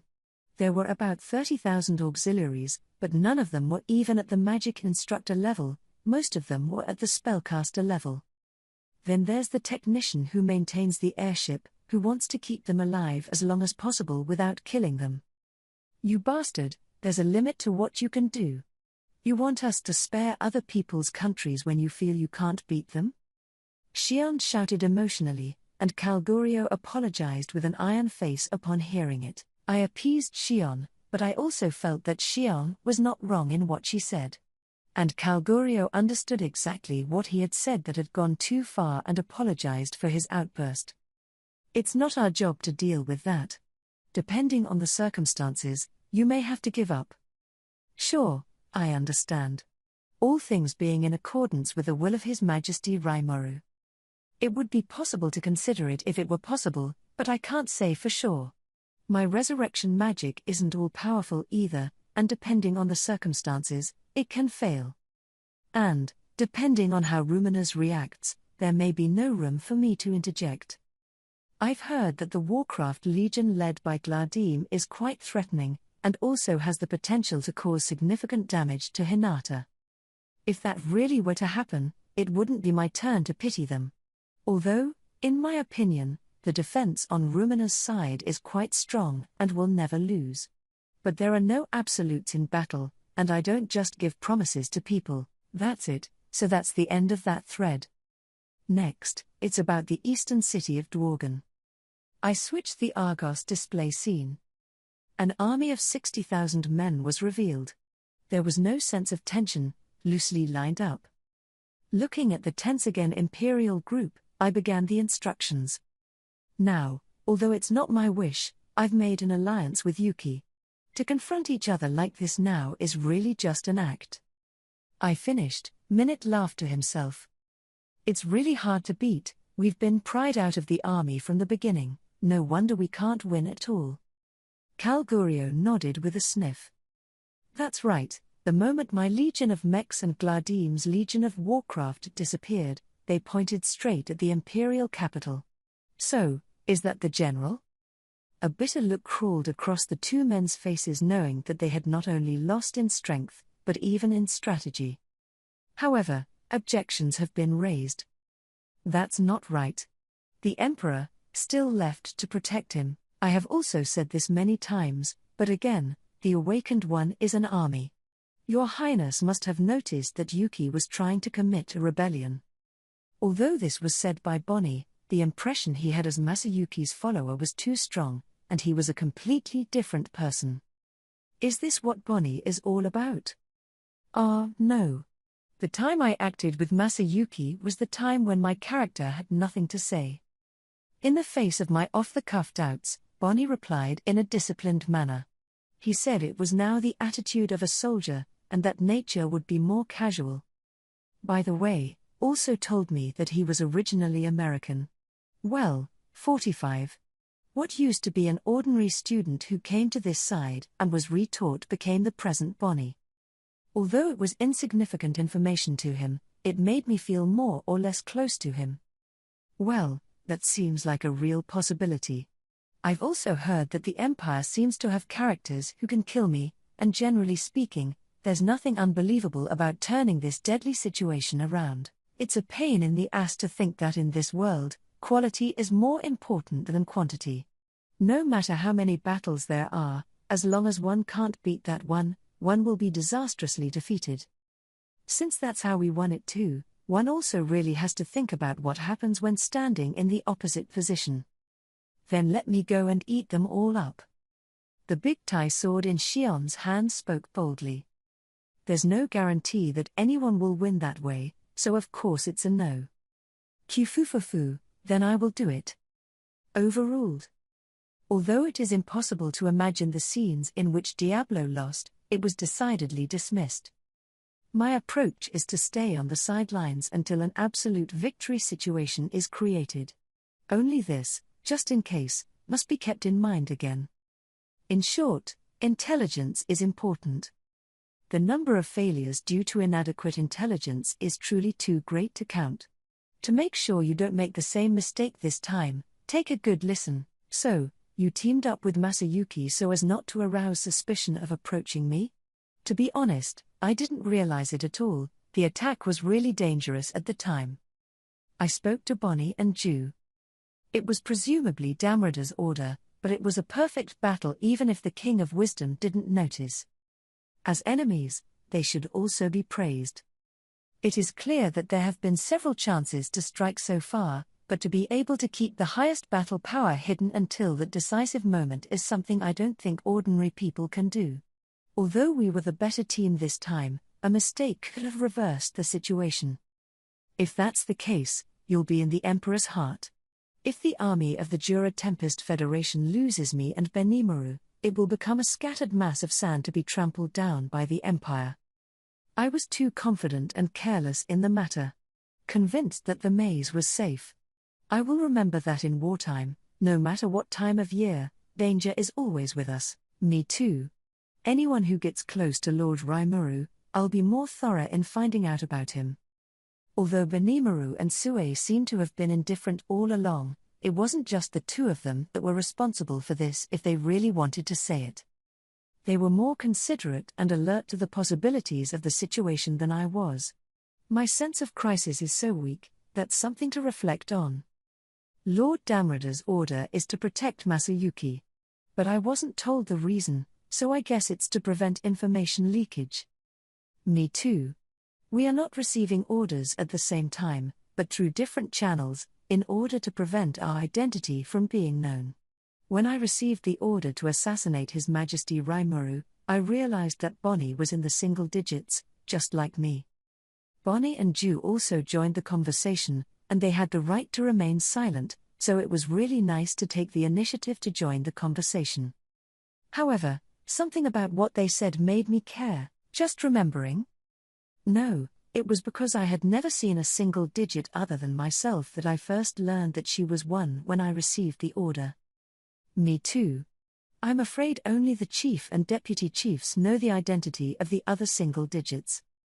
I was surprised to hear that answer. The strongest warriors in the Empire, surprisingly, don't even know each other. Why do they do this? Answer. The presumed purpose is to prevent betrayal. Since they don't know their identities, they don't have to worry that they will join forces to commit crimes. It's not exactly thorough, but it does illustrate that even to this extent, the Emperor's safety must be guaranteed. It's not that I can't understand, but it's too much trouble and inefficient. If it's a companion, how nice to help each other from the beginning.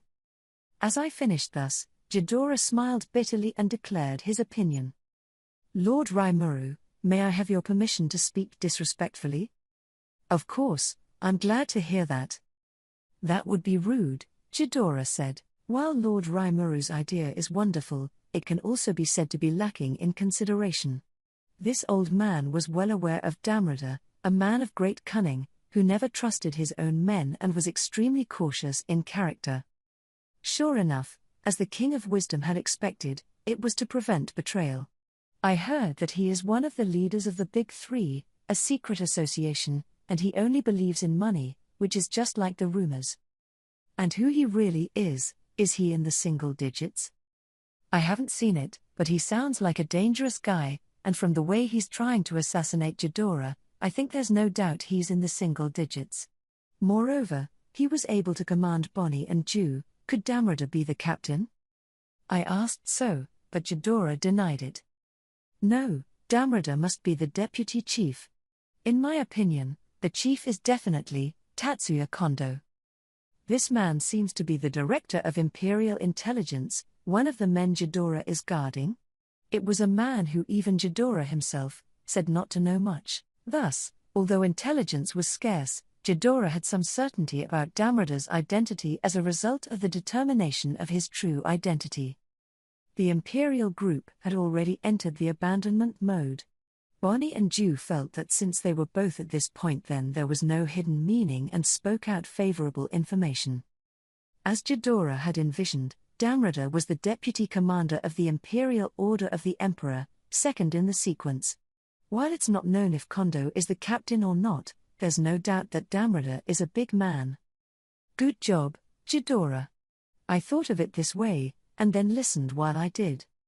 In fact, the order to attack His Majesty Rimuru this time was not the instruction of Lord Damrida, but a secret order from the chief. Me too. This order replaces the order to protect Masayuki, so it feels a little strange. Listening to Ju, in order to gain Masayuki's trust, a bridge segment was also deliberately arranged for Masayuki to save a village. To repay Masayuki for saving her life, with such a stance, she finally joined Masayuki's team. If you want to reveal your identity at the same time, it's better to help each other from the beginning. I think so, too. Since it's really a great opportunity, I always thought I took advantage of Masayuki to keep you guys from getting suspicious. But now that I think about it, there are some doubts, Bonnie concluded. Assuming the duo didn't lie, taken together, Damrida and the chief seem to have different intentions. Since it was Damrida who arranged all this, it is hard to imagine that he would make the order to abandon the layout altogether. No, it could also be argued that sacrifices were made to increase the success rate, but that alone I think there should be other good ways. It's normal for them to have doubts in Bonnie, and it makes more sense to see the matter as what else is on the inside. By the way, have any of you ever seen what the Emperor Rudra looked like? Suddenly a little concerned, so I asked. Ghidorah was the only one, raising his hand. Are you kidding me? You don't even know what the people you serve looks like? Benimaru muttered in a low voice in surprise. My lord, there's no such thing as a dominant person. I'll be able to buy food on the street and chat easily with anyone. Hey, hey. Don't be so mean. Although he was a bit harsh compared to Lord Garzel, he also had an easygoing side. However, the average prince and aristocrat is a little bit more important. I think there are a lot of people who don't let their subordinates look directly at their faces. Well, that's true. While I also agree with Lord Kaijin, there is something I cannot understand. Isn't it a bit much to hide your face even in front of someone who is serving as an escort? Well, I don't think so, either. Hearing Kaijin's words, Rigard commented. And Kaijin also readily agreed with what he had said. Sure, something weird is going on?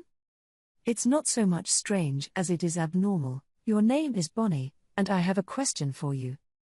Hakuru finished answering the hobgoblin first, and then asked Bonnie a question. What's the problem?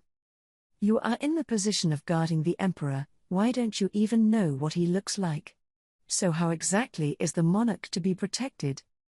Facing the sharp eyes that stabbed at him, Bonnie spoke as if he was once again puffing up his breath. Very simple, because only the first 6 in the sequence can see His Majesty's face. The head and deputy head of the regiment often stayed behind, so the remaining 4 were often accompanied by His Majesty. Those 4 people seemed to be called the 4 Horsemen, and as far as Bonnie and Ju were concerned, they were strong men who had never been replaced even after years and years. That is, you are not trusted to that extent? Even your strength is no match for the 4 Horsemen? The words that were difficult to ask came straight out. Bonnie replied somewhat defiantly. It's okay if you think so. Indeed, I have a hard time beating those 4. Not only that, but there was the man at His Majesty's side. That is the one thing I can never win, His Excellency the dreaded Marshal. I don't think I can beat that one even if the single digits all add up. There he is again, a very strong guy. So far, it's Kondo, Damrada, the 4 Horsemen and the Marshal. Let's say there are 9 people in the single digits, and after removing Bonnie and Ju, there are 7 people left. Consistent numbers? No, not true. It's normal to think of Marshal as another position if it's down to the top 6 in the sequence. In that case, it should be possible to think of a single digit on another mission. That is, it's the 8 that need to be on guard. If Kondo wasn't the chief, it would be tricky to add another one to the alert. Just knowing that counts as a gain, but there's another thing I want to confirm. In fact, I heard from Ghidorah over there that Masayuki and Emperor Rudra seem to look exactly alike. Ghidorah nodded at my words. Seeing Ghidorah's movements, the congregation became silent in their thoughts. Damrada's order is to protect Masayuki, right? And it also keeps you all out of each other's heads and definitely doesn't draw suspicion. To do so, and then to make an order to completely ignore the laying out of the front. Damrada and the chief, presumably for different purposes. Feeling certainly right, I put my thoughts into words. Presumably, I think Damrada is sincere in his desire to protect Masayuki. Although the reason was unknown, it must have something to do with the fact that Masayuki looked like the Emperor.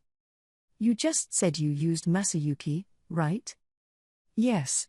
Since it was unclear why he was to be protected, he honestly accepted the captain's orders. Me too. And no note was received from Damrada. He took advantage of Masayuki in order to get to me. It would have been understandable if Damrada had ordered Bonnie and Ju in this way. However, when the captain came out and stabbed a crossbar, there was a doubt that needed to be confirmed anyway. About the captain, do you think he knows what Masayuki looks like? Well, that's hard to answer. If Kondo is the leader as I expected, it's better to consider him informed. We don't know the details, but we do know something about that man Kondo. He must not be careless in the face. I heard that he has all the information in the Empire. A weirdo who feeds on information is the nickname of Lieutenant Kondo, who is the director of the Intelligence Bureau. Our military and intelligence agencies are inseparable and have suffered a lot on his part. Although several hostilities were also organized, they all ended in failure. Just looking at that guy is no slouch. Although Calgurio wanted to play dumb and get over it, Minute didn't want to hide the fact that it was all said and done at all. The fact that even the inside story was exposed was enough to show that Kondo was a dangerous man. With even a man like Minute being at his mercy, it seemed that this Kondo was truly powerful, at least, not an opponent I can beat. Old Master Ghidorah, don't look at him like that, he's actually a pretty powerful man. As far as I'm concerned, one might be able to match the strength of a saint. Although the amount of mana was not high, the magic technique was extremely high. It seems that Kondo can be considered a saint if even such a Ghidorah asserts that he will never win.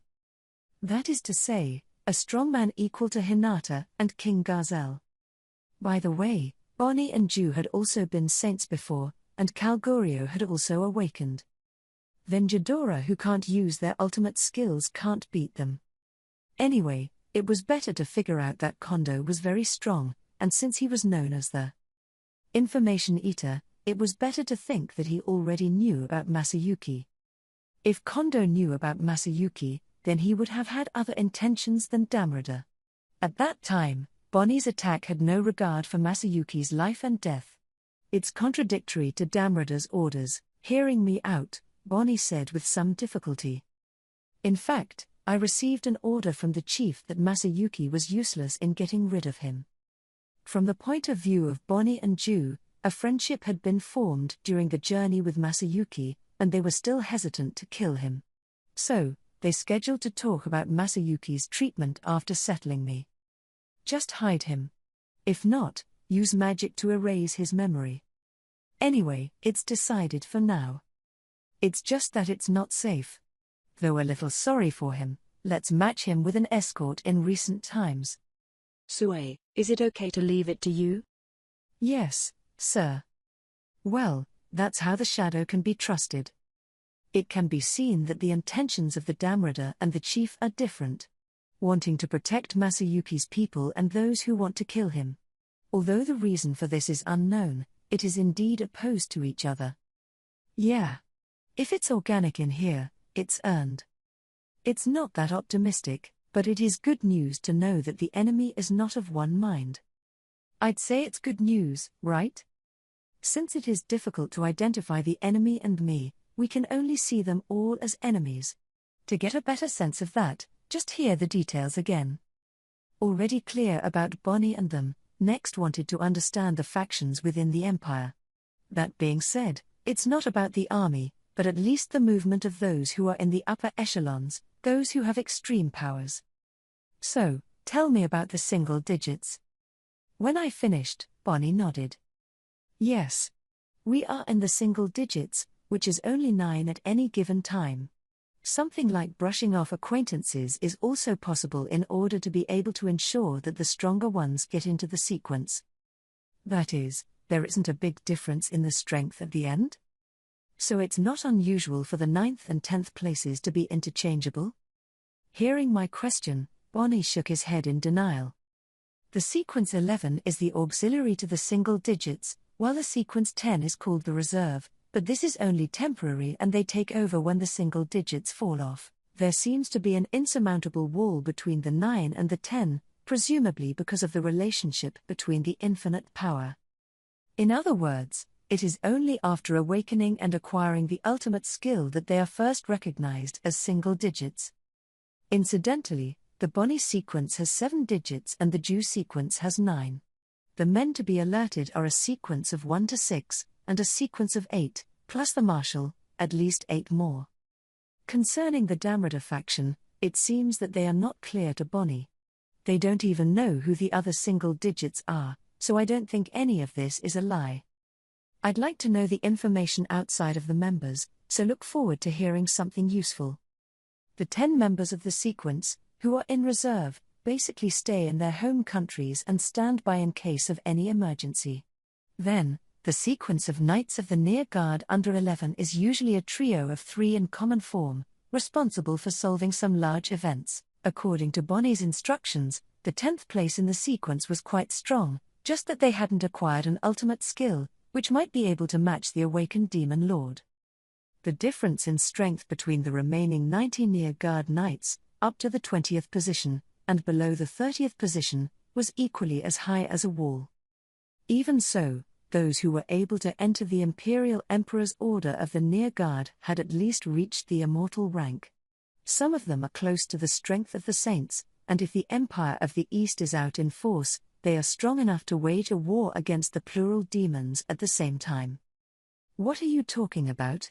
With us as opponents, we won't win without a single injury. Spit from Minute. That's right, it's more threatening than 1,000,000 troops, or 100 men from the Imperial Order of the Imperial Near Guard. That's the problem. No way.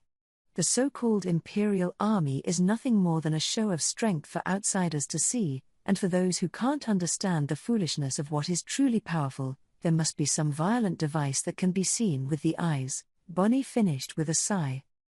These words were presumably spoken not only to the Western nations, but also to their own, and also to the subjects of the Empire. The subjects pay taxes for their own security, and to say that the army has only 100 men would be a source of consternation to everyone.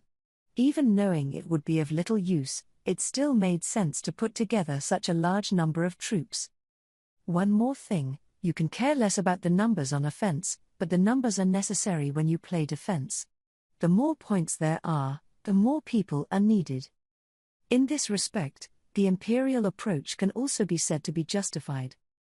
In the old days, the army existed primarily for defense, relying solely on the elite to attack other nations and eliminate their will to resist from the roots, and then sending troops to bring them under the emperor. However, I don't know when I started sending the army first, and I still have my doubts about it. I guess it was for the birth of the awakened one. With a look of emotion from Ghidorah, it seemed that this was a rather important secret. In this way, one could see Emperor Rudra's purpose. This expedition is not about winning, is it?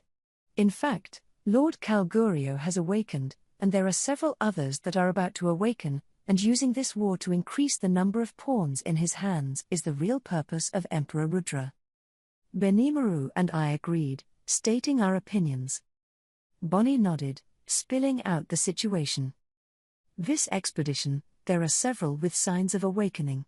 It was not only Major General Calgurio, Major General Minute, Colonel Kansas, and Krishna that I received instructions to assist the awakened in waiting for an escape. It's the first time I've seen a leader's plan deviate so drastically. Bonnie said with a bitter laugh, but I couldn't laugh it off.